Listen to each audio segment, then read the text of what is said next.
2026 UPSCയുടെ essay കഴിഞ്ഞിരിക്കുകയാണ്. So 2026 UPSCയുടെ എസ് എൻ്റെ ഒരു ഡീറ്റെയിൽ അനാലിസിസ് ആണ് നമ്മളിപ്പോൾ ചെയ്യുന്നത്. So welcome to Riseup IAS. ഇപ്പം നമ്മൾ നോക്കുകയാണെന്നുണ്ടെങ്കിൽ കഴിഞ്ഞ വർഷത്തെ പോലെ തന്നെ കഴിഞ്ഞൊരു 4-5 വർഷത്തെ പോലെ തന്നെ എസ് എയുടെ സിമിലർ പാറ്റേൺ തന്നെയാണ് UPSC 2026 വെച്ചിട്ടുള്ളത്. അത് നിങ്ങൾ നോക്കുകയാണെന്നുണ്ടെങ്കിൽ ക്വസ്റ്റ്യൻസ് നോക്കുകയാണെന്നുണ്ടെങ്കിൽ എല്ലാം ഫിലോസഫിക്കൽ ടൈപ്പ് ഓഫ് ക്വസ്റ്റ്യൻസ് തന്നെയാണ് ചോദിച്ചിട്ടുള്ളത്. അപ്പോൾ കഴിഞ്ഞ ഒരു 2020 മുതൽ നിങ്ങൾ ഇങ്ങോട്ട് മൊത്തം UPSC ഒരു ഫിലോസഫിക്കൽ ടൈപ്പ് എസ് എ തന്നെയാണ് ചോദിച്ചത്. അതിൻ്റെ ഒരു കണ്ടിന്യൂഷൻ തന്നെയാണ് ഇപ്പോഴും എന്നുള്ളത് പറയാം. അതേപോലെ തന്നെ നമ്പർ ഓഫ് പേജ് അലോക്കേറ്റ് ചെയ്തിരിക്കുന്ന ഈ വർഷവും എന്ത് തന്നെയാണ്, കഴിഞ്ഞ വർഷം തൊട്ട് 17 പേജ് ആയിരുന്നു അലോക്കേറ്റ് ചെയ്തിരുന്നത്. ഓൾമോസ്റ്റ് ഒരു 18 to 20 പേജസോളം എന്ത് ചെയ്യുന്നുണ്ട് ഈ വർഷവും അലോക്കേറ്റ് ചെയ്തിട്ടുണ്ട്. അപ്പോൾ സിമിലർ പാറ്റേൺ ആണ് പേജിന്റെ അലോക്കേഷനും ഉള്ളത്. അതുകൊണ്ട് തന്നെ നിങ്ങൾ അത്ര എഴുതണമെന്നില്ല. നിങ്ങളുടെ എസ് എന്ന് പറയുന്ന ഒരു 11-12 പേജിൽ തന്നെ ലിമിറ്റ് ചെയ്യാൻ വേണ്ടി ശ്രമിക്കുക. അപ്പം സ്പേസ് അവൈലബിലിറ്റി ഒരു പ്രോബ്ലം അല്ല, അത് കഴിഞ്ഞ 2 വർഷമായിട്ട് സിമിലർ പാറ്റേൺ തന്നെ കീപ്പ് ചെയ്യുന്നു. ഇനി ടോപ്പിക്കിലേക്ക് നിങ്ങൾ നോക്കിക്കഴിഞ്ഞ് കഴിഞ്ഞാൽ oxymorons reflect the irony of life, അതുപോലെ തന്നെ grateful mind is very beautiful and a throne is changed but and when 2 elephants fight it is the grass that get trampled എന്നുള്ള ചോദ്യങ്ങളാണ് ചോദിച്ചിട്ടുള്ളത് സെഷൻ എയിൽ. അപ്പോൾ സെഷൻ എയിൽ മൊത്തം ക്വസ്റ്റ്യൻസ് നോക്കുകയാണെന്നുണ്ടെങ്കിൽ ചില സമയത്ത് ഈ ക്വസ്റ്റ്യൻസ് കുറച്ച് ഡിഫിക്കൽട്ട് ആയിട്ട് വരാൻ ചാൻസസ് ഉണ്ട്. ഫോർ എക്സാമ്പിൾ, ചിലപ്പോൾ നിങ്ങൾക്ക് പെട്ടെന്ന് അവിടെയുള്ള ഇതിന്റെ വേർഡിന്റെ മീനിങ് കൃത്യമായിട്ട് മനസ്സിലായിട്ടില്ല എന്നുണ്ടെങ്കിൽ ആ ടോപ്പിക്ക് എഴുതാൻ പറ്റില്ല. ഇപ്പോൾ oxymorons reflect the irony of life എന്ന് പറയുന്നത് ആക്ച്വലി എഴുതാൻ പറ്റുന്ന ഒരു ടോപ്പിക് ആയിരുന്നു. പക്ഷേ ഒരുപാട് ആളുകൾക്ക് അവിടെ നിന്ന് ഒരു മീനിങ് കിട്ടാത്തത് കൊണ്ട് മാത്രം അത് എഴുതാൻ പറ്റിയില്ല. അത് മജോറിറ്റി എഴുതിയിട്ടുള്ള ഒരു ടോപ്പിക് എന്ന് പറയുന്നത് A great mind is very beautiful and a throne is A bud changed bud. ഈ 2 ടോപ്പിക്കുകളാണ് ഏറ്റവും കൂടുതൽ ആളുകൾ സെഷൻ എയിൽ നിന്ന് എഴുതിയിട്ടുള്ളത്. അതേപോലെ തന്നെ 4ാമത്തെ question when 2 elephants fight it is the grass that gets trampled, അതാണ് പിന്നീട് ഏറ്റവും കൂടുതൽ ആളുകൾ എഴുതിയിട്ടുള്ള ടോപ്പിക്ക്. ഏറ്റവും കുറവ് ആളുകൾ മാത്രമാണ് oxymoron reflect the irony of life.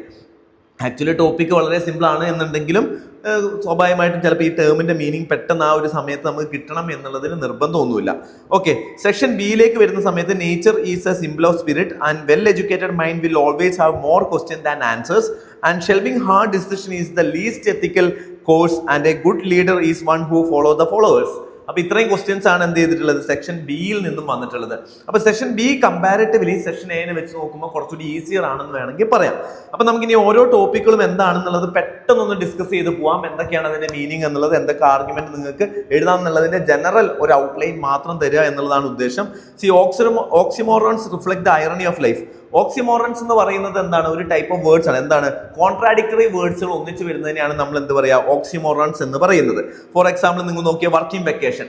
Vacation is different idea, working is different idea, രണ്ടും ഒന്നിച്ചു വരുന്നതിനെ ഓക്സിമോറൻസ് വിളിക്കാം. അതേപോലെ തന്നെ ജംബോ ഷ്രിംപ്. ജംബോ എന്ന് പറയുന്നത് വലുതാണ്, ഷ്രിംപ് എന്ന് പറയുന്നത് വളരെ ചെറുതാണ്. ജംബോ ഷ്രിംപ് എഗെയിൻ കോൺഫ്ലിക്റ്റ് ആണ്. അല്ലെങ്കിൽ നമ്മൾ പറയും ബിറ്റർ സ്വീറ്റ്, അല്ലെ? ബിറ്റർ സ്വീറ്റ് എന്ന് പറയുന്നത് എന്താണ്? രണ്ടും കോൺഫ്ലിക്റ്റ് ഓഫ് ഐഡിയാസ് ആണ്. അപ്പോൾ oxymorons reflect the irony of life. ലൈഫിലും എന്താണ് ഇതുപോലെയുള്ള കോൺട്രാഡിക്ഷൻസ് എന്നുള്ളതാണ് പറയുന്നത്. അപ്പൊ നമുക്ക് അതിനകത്ത് നോക്കുന്ന സമയത്ത്, അതായത് ലൈഫിലേക്ക് നിങ്ങൾ വരുമ്പോൾ നമ്മുടെ ലൈഫിലും പലപ്പോഴും നമ്മൾ ഇങ്ങനത്തെ കോൺട്രാഡിക്ഷൻസ് കാണാം. ഫോർ എക്സാമ്പിൾ, നമ്മൾ പറയും ഫെയിലിയർ ആണ് ഏറ്റവും വലിയ ലെസൺസ് എന്ന് പറയുന്നു. ഫെയിലിയർ എന്ന് പറയുന്നത് വളരെ നെഗറ്റീവ് ആയിട്ടുള്ള ഒരു സാധനമാണ്, ലെസൺസ് എന്ന് പറയുന്നത് വളരെ പോസിറ്റീവ് ആയിട്ടുള്ള സാധനമാണ്. പക്ഷെ നമ്മൾ പറയുന്നത് ഫെയിലിയേഴ്സ് എന്ത് ചെയ്യുന്നു? ഫെയിലിയേഴ്സ് ആണ് നല്ല ലെസൺസ് എന്ന് പറയുന്നത് ഒരു ഓക്സിമോറൺ ആയിട്ട് നമുക്ക് കാണാൻ പറ്റും. ലൈഫിൽ മൊത്തം ഇങ്ങനെയുള്ള കോൺട്രാഡിക്ടറി ആണ് എന്നുള്ളതാണ് എസ് സിയുടെ ടോപ്പിക്. അപ്പം നമ്മൾ ലൈഫിലേക്ക് മാത്രം ഇത് റെസ്ട്രിക്ട് ചെയ്യേണ്ട കാര്യമില്ല. ഡിഫറെന്റ് ആയിട്ടുള്ള ഇൻസ്റ്റിറ്റ്യൂഷൻസിലേക്കും നാഷണലിലേക്കും സ്റ്റേറ്റിലേക്കും ഒക്കെ ഈ ടോപ്പിക്കിന്റെ ആപ്ലിക്കേഷൻസ് നിങ്ങൾക്ക് കൊണ്ടാവുന്നതാണ്. അപ്പൊ ഇതിനകത്ത് ഇൻട്രൊഡക്ഷൻ ആയിട്ട് വേണമെന്നുണ്ടെങ്കിൽ നിങ്ങൾക്ക് ഇങ്ങനെയുള്ള ഒരു കോൺഫ്ലിക്റ്റിംഗ് ഒരു സിറ്റുവേഷൻസിൽ നിന്ന്, അല്ലെങ്കിൽ ഇതുപോലെയുള്ള ഐറണി ആയിട്ടുള്ള സിറ്റുവേഷൻസിൽ നിന്ന് ഉള്ള ഒരു ഓക്സിമോറൺ ടെർമിനോളജി വരുന്ന രീതിയിലുള്ള ഒരു ഇൻട്രൊഡക്ഷൻ നിങ്ങൾക്ക് അവിടെ കൊടുക്കാം. ഇവിടെ ഇപ്പൊ നമ്മൾ നെൽസൺ മണ്ടേലന്റെ സ്റ്റോറി കൊടുത്തിട്ടുണ്ട്. നെൽസൺ മണ്ടേല ജയിലിൽ കിടക്കുന്ന സമയത്താണ് ആക്ച്വലി അദ്ദേഹത്തിന് എന്ത് ചെയ്തിട്ടുള്ളത്? കൂടുതൽ അദ്ദേഹത്തിന്റെ തോട്ട് പ്രോസസ്സിലുള്ള ഫ്രീഡം, അതായത് പ്രിസൺ എന്ന് പറഞ്ഞു കഴിഞ്ഞാൽ ഫ്രീഡം ഇല്ലാത്ത അവസ്ഥയാണ്. പക്ഷെ ഒരു മെന്റൽ ഫ്രീഡം അദ്ദേഹത്തിന് കിട്ടുന്നത് ഈ പ്രിസന്റെ ഉള്ളിൽ നിന്ന് വെച്ചിട്ടാണ്. അപ്പൊ സ്വാഭാവികമായിട്ടും അതെന്താണ്? ഒരു ടൈപ്പ് ഓഫ് ഓക്സിമോറൺ ആണ് എന്നുള്ള രീതിയിൽ നമുക്ക് പറയാം. So it is A sharper irony. They do not resolve contradiction, they honor it, showing that confinement and freedom, suffering and mastery and can coexist without cancelling each out. രണ്ടും എന്ത് ചെയ്യുന്നു? ലൈഫിൽ ഒരേ സമയത്ത് എക്സിസ്റ്റ് ചെയ്യുന്നു എന്നുള്ളതാണ് എന്ത് ചെയ്യുന്നത് ഈ ടോപ്പിക്ക് പറയുന്നത്. ഇതിന്റെ ആർഗ്യുമെന്റ് നിങ്ങൾ നോക്കിക്കഴിഞ്ഞാൽ നമ്മൾ ഓൾറെഡി പറഞ്ഞതുപോലെ ഹ്യൂമൻ ലൈഫ് നിങ്ങൾ നോക്കുകയാണെങ്കിൽ ഹ്യൂമൻ ലൈഫിൽ എന്താണ് കോൺട്രാഡിക്ഷൻസ്? നമുക്ക് ഒരുപാട് കോൺട്രാഡിക്ഷൻസ് കാണാൻ പറ്റും. ഇപ്പം നമ്മൾ നോക്കുകയാണെന്നുണ്ടെങ്കിൽ emotional truths and what normal language cannot represent എന്നുള്ളത് പറയാം. ഇപ്പൊ reveal paradox in personal and moral growth നോക്കുകയാണെന്നുണ്ടെങ്കിൽ സഫറിംഗ് എന്താണ്? We consider as suffering and pain four necessary for growth. അപ്പൊ ഗ്രോത്ത് ഉണ്ടാവണമെങ്കിൽ സഫറിങ് വേണം. ഗ്രോത്ത് എന്ന് പറയുന്നത് പോസിറ്റീവ് ആണ്, പക്ഷെ സഫറിങ് എന്താണ്, നെഗറ്റീവ് ആണ്. അപ്പൊ ആ രീതിയിൽ എന്താണ് അവിടെ ഒരു ഡിഫിക്കൽട്ടി പറയാം. അതേപോലെ തന്നെ നമ്മളിപ്പോൾ ട്രോമാറ്റിക് എക്സ്പീരിയൻസ് ഒക്കെ ഉള്ള ആളുകളെ സംബന്ധിച്ചോളം they will say that because of that traumatic experience they become better. Okay, അല്ലെങ്കിൽ നമ്മൾ എന്ത് ചെയ്യുന്നു, ഈ സ്കാർസിനെ വൂൺസിനെ എന്ത് ചെയ്യുന്നു, ബ്യൂട്ടിഫുൾ സ്കാർസ് എന്നൊക്കെ പറഞ്ഞ് നമ്മൾ എന്ത് ചെയ്യാറുണ്ട്, അതിനെ റൊമാൻറ്റിസൈസ് ചെയ്യാറുണ്ട്. So both are contradictory. അത് രണ്ടും എന്താണ്, കോൺട്രാഡിക്ടറി ആണ്. പക്ഷെ നമ്മൾ അതിനെ എന്ത് ചെയ്യുന്നു, വളരെ പോസിറ്റീവായിട്ട് അതിനെ കാണുന്നു എന്നുള്ളത് നമുക്ക് വേണമെങ്കിൽ പറയാം. പ്രൊഡക്റ്റീവ് ഫെയിലിയർ, ഫോർ എക്സാമ്പിൾ ഈ concept now used in education psychology where getting things wrong first is ways what make the learning better. അതല്ലേ പ്രൊഡക്റ്റീവായിട്ട് നമ്മൾ എന്ത് ചെയ്യുക, തെറ്റിക്കുക. ഫോർ എക്സാമ്പിൾ നമ്മൾ പ്രിലിംസിനൊക്കെ ക്വസ്റ്റ്യൻസ് നമ്മൾ പറയില്ലേ, ചില സമയത്ത് തെറ്റി കഴിഞ്ഞ് കഴിഞ്ഞാൽ നമ്മൾ കൂടുതൽ അറ്റൻഷൻ കൊടുക്കുകയും പിന്നീട് അത് തെറ്റാനുള്ള ചാൻസസ് എന്ത് ചെയ്യുന്നു, അവോയ്ഡ് ചെയ്യുന്നു. ഇതൊക്കെ എന്താണ് ഈ ഒരു ടോപ്പിക്കുമായിട്ട് നിങ്ങൾക്ക് ചേർന്ന് വെച്ച് എഴുതാം. അതേപോലെ തന്നെ ലോൺലിനെസ് ഇൻ ക്രൗഡിന്റെ ഉള്ളിൽ എന്ത് ചെയ്യുന്നു, നമ്മൾ ക്രൗഡിന്റെ ഒപ്പമാണ്, പക്ഷെ നമ്മൾ സ്റ്റിൽ ലോൺലെസ്. അപ്പൊ നമ്മൾ ഫോർ എക്സാമ്പിൾ ഇപ്പോൾ ആലോചിക്കാം, നമ്മൾ മെറ്റീരിയലി നമ്മൾ ഭയങ്കര വെൽത്ത് ഉള്ള ആളുകളായിരിക്കും, പക്ഷെ സ്പിരിച്വലി വെൽത്ത്ലെസ് ആയിരിക്കും. So materially we have everything but inside we are not peaceful എന്നുള്ളതും എന്താണ്, ഇത്തരത്തിലൊരു ഐറണി ഓഫ് ലൈഫ് ആണ് നമുക്ക് പറയാൻ പറ്റും. സക്സസ് ഉണ്ട്, പക്ഷെ ലൈഫിൽ എന്താണ്, എംപ്റ്റിനെസ് ആണ്. Okay, highly we are successful but we are empty inside feeling, അതുപോലത്തെ ഫീലിംഗ്. അതുപോലെ തന്നെ പബ്ലിക് പ്രൈവസി, നമ്മളെന്താണ്, we wanted to care, we care too much about our privacy but we will always share our personal പിക്ചേഴ്സോ അല്ലെങ്കിൽ personal ആയിട്ടുള്ള കാര്യങ്ങൾ നമ്മൾ public പ്ലാറ്റ്ഫോമിലേക്ക് എന്ത് ചെയ്യുന്നു, നമ്മൾ ഷെയർ ചെയ്യുന്നു. ഇതിന്റെ ഐറണി ആയിട്ട് നമുക്ക് പറയാൻ പറ്റും. അതേപോലെ തന്നെ ഗവർണൻസിന്റെ ആസ്പെക്ട്സിലേക്ക് വരുന്ന സമയത്ത് നിങ്ങൾ നോക്കിക്കേ, peace keeping forces. Peace keeping എന്ന് പറയുമ്പോൾ തന്നെ സമാധാനം നിലനിർത്തുക എന്നുള്ളതാണ്. പക്ഷെ അതിനുവേണ്ടി നമ്മൾ യൂസ് ചെയ്യുന്നത് എന്താണ്, ഫോഴ്സസിനെയാണ് നമ്മൾ യൂസ് ചെയ്യുന്നത്, ആംഡ് പവേഴ്സ് നമ്മൾ യൂസ് ചെയ്യുന്നു. അപ്പൊ ഇതൊക്കെ എന്താണ്, irony of India's development agenda എന്നുള്ള രീതിയിൽ വേണമെങ്കിൽ നമുക്ക് പറയാം, അല്ലെങ്കിൽ ഗവർണൻസിന്റെ ആസ്പെക്റ്റിൽ ഐറണി ആണെന്ന് നമുക്ക് വേണമെങ്കിൽ പറയാൻ പറ്റും. അതേപോലെ തന്നെ നിങ്ങൾ നോക്കുവാണെങ്കിൽ ടെക്നോളജിന്റെ സ്ഥലത്ത് virtual reality and virtual both are contradictory but they co existing. So സ്വാഭാവികമായിട്ടും ഇത്തരത്തിലുള്ള കാര്യങ്ങളൊക്കെ ഈ ടോപ്പിക്കിൽ എഴുതാം. അപ്പം അതേപോലെ തന്നെ ഇതിന് പക്ഷേ കൗണ്ടർ ആർഗ്യുമെന്റും ഉണ്ട്. എല്ലാ ഐറണീസും ശരിക്കും എന്താവണമെന്നില്ല, ഓക്സിമോറോൺസ് ആവണമെന്നില്ല. ചില സമയത്ത് എന്താണ്, it is just A word play. നമ്മൾ ലൈഫിലെ എല്ലാ കോൺട്രാഡിക്ഷൻസും ഈക്വലി ഓപ്പോസിങ് ആവണം നിർബന്ധമുണ്ടോ? ഇല്ല, ഓപ്പോസിങ് ആയിരിക്കണം എന്നില്ല. ചിലപ്പം മൾട്ടിപ്പിൾ ഒരേ ട്രൂത്ത് തന്നെയായിരിക്കും, മൾട്ടിപ്പിൾ ട്രൂത്ത് ഉണ്ടാവും. അതിൽ നിന്ന് നമ്മൾ എന്ത് ചെയ്യണം, ബെസ്റ്റ് ട്രൂത്ത് ആയിരിക്കും ചിലപ്പോൾ എടുക്കേണ്ടി വരിക. അല്ലാതെ ഇത് രണ്ടും കോൺട്രാഡിക്ടറി ആവണം എന്നുള്ളതിന് യാതൊരുവിധ നിർബന്ധവുമില്ല. ചില സമയത്ത് ഇത് രണ്ടും എന്ന് പറയുന്നത് എന്തായിരിക്കാം, ഫോർ എക്സാമ്പിൾ ഒരു ഫിലോസഫിക്കൽ ആയാലും ഒരു കാഷ്വൽ വേൾഡ് പ്ലേ മാത്രം, ഇപ്പൊ പ്രിറ്റി അഗ്ലി എന്നൊക്കെ പറയുന്ന ഒരു കാഷ്വൽ സാധനമാണ്, ഫിലോസഫിക്കൽ ആയിട്ടുള്ള മീനിങ് അതിനകത്ത് ഉണ്ടാവണമെന്നില്ല. അതേപോലെ തന്നെ എല്ലാ സ്ഥലത്തും life is not merely contradictory, it is a dialectical. അതായത് ലൈഫിന്റെ ഒരു പോസിബിലിറ്റി എന്താന്ന് പറഞ്ഞു കഴിഞ്ഞാൽ കോൺട്രാഡിക്ടറീസ് അല്ല വരിക, ഡയലക്ടിക്കലാണ്. ദാറ്റ് മീൻസ് രണ്ട് സാധനം ഒന്നിച്ചൊരു സിന്തസിസ് ഉണ്ടാവും, അവിടെ ഒരു പ്രോഗ്രസ് ഉണ്ടാവാനുള്ള ചാൻസസ് ആണ് ലൈഫിൽ കൂടുതലുണ്ട് എന്നുള്ളതാണ് നമുക്ക് ഇവിടുന്ന് മനസ്സിലാക്കുന്നത്. അതേപോലെ തന്നെ liberty and plus reasonable restriction. ഇപ്പം നോക്കി, ഇതൊക്കെ ലൈഫിൽ ഒരു ഡയലക്ടിക്കൽ അപ്രോച്ച് ആണ്. ഫോർ എക്സാമ്പിൾ എക്കണോമിക് ഡെവലപ്മെന്റും വേണം, എൻവയോൺമെന്റൽ കൺസർവേഷൻ വേണം. It is not contradictory but there is a synthesis, that is what sustainable development എന്ന് പറയുന്ന ഐഡിയ നമുക്ക് ജനറേറ്റ് ചെയ്യാൻ പറ്റും എന്ന രീതിയിൽ നമുക്ക് എന്ത് ചെയ്യാം, കൗണ്ടർ ആർഗ്യുമെന്റ് ചെയ്യാം. അതുകൊണ്ട് തന്നെ ഓക്സിമോറൻസ് എന്ന് പറയുന്ന ലൈഫിൽ എന്ന് പറയുന്നത് എന്താണ്, it is not completely explaining the life. ലൈഫിൽ എല്ലാ കോൺട്രാഡിക്ഷനും എന്ത് ചെയ്യുന്നില്ല, ഓക്സിമോറൻസ് എക്സ്പ്ലെയിൻ ചെയ്യുന്നില്ല. പക്ഷെ അവരെന്ത് ചെയ്യുന്നുണ്ട്, it can be used as A starting question. Means നമ്മുടെ ലൈഫിലെ പ്രോബ്ലംസ് അനലൈസ് ചെയ്യാനുള്ള ഒരു സ്റ്റാർട്ടിംഗ് പോയിന്റ് മാത്രമാണ് എന്ത് ഓക്സിമോറൻസ് എന്ന് പറയുന്നത്. പക്ഷേ it is not complete because life is all of a dialectics ആണ് എന്നുള്ള രീതിയിൽ നമുക്ക് പറയാം. അല്ലെങ്കിൽ എന്തായിരിക്കും, കോൺട്രാഡിക്ഷൻസ് ആയിരിക്കില്ല, സിമിലർ നേച്ചറിലുള്ള കൺഫ്യൂഷൻസ് ആയിരിക്കും എന്ത് ചെയ്യുക ലൈഫിൽ ഉണ്ടാവുക എന്നുള്ള രീതിയിലും നമുക്ക് എന്ത് ചെയ്യാം, ഈ ടോപ്പിക്ക് കൺക്ലൂഡ് ചെയ്യാം എന്നുള്ളതാണ്. Okay, I hope you understood the meaning of the topic. Second topic നോക്കിക്കേ, a grateful mind is a very beautiful mind. A grateful mind is very beautiful mind എന്നാണ് പറഞ്ഞിട്ടുള്ളത്. അതായത് നമ്മൾ എത്രത്തോളം നമുക്കുള്ള കാര്യങ്ങളോട് ഗ്രേറ്റ്ഫുൾ ആണോ അത്രത്തോളം നമ്മളെ മൈൻഡ് എന്താണ്, ബ്യൂട്ടിഫുൾ ആണ്, അത്രത്തോളം നമ്മൾ ഹാപ്പി ആണെന്നുള്ള അർത്ഥം. അപ്പോൾ ഫോർ എക്സാമ്പിൾ എന്ത് ചെയ്യുന്നു, പലപ്പോഴും നമ്മൾ ലൈഫിൽ എന്താ ചെയ്യാറുള്ളത്, നമ്മൾ എപ്പോഴും നമുക്ക് കൂടുതൽ സാധനങ്ങൾ വേണം അല്ലേ. ഇപ്പൊ ഉള്ളത് നമ്മൾ പൊസസ് ചെയ്യുന്ന സാധനത്തിൽ നമ്മൾ ഗ്രേറ്റ്ഫുൾ ആവാതെ നമ്മൾ കൂടുതൽ സാധനങ്ങൾ വേണം എന്നുള്ളതായിരിക്കും നമ്മൾ ഫോക്കസ് ചെയ്യുന്നത്. ഈ സമയത്ത് ഒരു കണ്ടിന്യൂസ് ആയിട്ടുള്ള ഒരു കോമ്പറ്റീഷൻ ആയിരിക്കും നടന്നുകൊണ്ടിരിക്കുന്നത്. അപ്പൊ ഈ കണ്ടിന്യൂസ് കോമ്പറ്റീഷനെക്കാട്ടും നല്ല പീസ്ഫുൾ ആയിട്ടുള്ള മൈൻഡ് എന്ന് പറയുന്നത് മൈൻഡ് വിച്ച് ഹാസ് ഗ്രേറ്റ്ഫുൾ. അപ്പൊ ഗ്രേറ്റ്ഫുൾ ആയിട്ടുള്ള മൈൻഡിനായിരിക്കും എന്ത് ചെയ്യുക, കൂടുതൽ പീസ്ഫുൾ ആവുക എന്നുള്ളതാണ്. ഇപ്പൊ ഇവിടെ ഒരു സ്റ്റോറി കൊടുത്തിട്ടുണ്ട്. സ്റ്റോറി എന്ന് പറയുന്നത് 1995 മീവൻ ബാബാക്കർ എന്ന് പറയുന്ന ഒരു പെൺകുട്ടിക്ക് ഒരു സൈക്കിൾ കൊടുത്തതും ആ സൈക്കിളിനെ ചുറ്റിപ്പറ്റി വർഷങ്ങൾക്ക് ശേഷം എന്ത് ചെയ്യുന്നു, പുള്ളിക്കാരി ഒരു ഇറാനിയൻ റെഫ്യൂജി ആയിരുന്നു. അതിനുശേഷം ആ സൈക്കിളിൽ നിന്ന് എന്ത് ചെയ്യുന്നു, വർഷങ്ങൾക്ക് ശേഷം ആ സൈക്കിൾ കൊടുത്ത ആൾ അന്വേഷിച്ച് കണ്ടെത്തുന്നതും ആ ഗ്രേറ്റ്ഫുൾ മൈൻഡ്, അതായത് തനിക്ക് കിട്ടിയ ആദ്യമായിട്ടുള്ള ഒരു കൈൻഡ് ട്രീറ്റ്മെന്റ് ഒരാൾ എങ്ങനെയാണ് ഓർത്ത് വെച്ചത് എന്നുള്ളതാണ്. അപ്പോൾ സ്വാഭാവികമായിട്ട് ഒരു ബ്യൂട്ടിഫുൾ മൈൻഡ് എന്ന് പറയുന്നത് എപ്പോഴും നമ്മൾ നന്ദിയുള്ള ഗ്രേറ്റ്ഫുൾ ആയിട്ടുള്ള നമുക്കുള്ള കാര്യങ്ങൾക്ക് എന്താണ് ഗ്രേറ്റ്ഫുൾ ആയ ആളുകളാണെന്നുള്ളതാണ്. അപ്പൊ അതിന്റെ പ്രത്യേകത എന്താണ്, എന്തുകൊണ്ടാണ് അത് ബ്യൂട്ടിഫുൾ മൈൻഡാന്ന് പറയാൻ കാരണം, നമ്മൾ ഒരു സാധനത്തിനോട് വളരെ ഗ്രേറ്റ്ഫുൾ ആണ് എന്നുണ്ടെങ്കിൽ നമ്മുടെ എക്സിസ്റ്റിംഗ് ആയിട്ട് നമ്മളതിൽ എന്തൊക്കെയുണ്ടോ അതിൽ നമ്മൾ വളരെ സാറ്റിസ്ഫൈഡ് ആയിരിക്കും.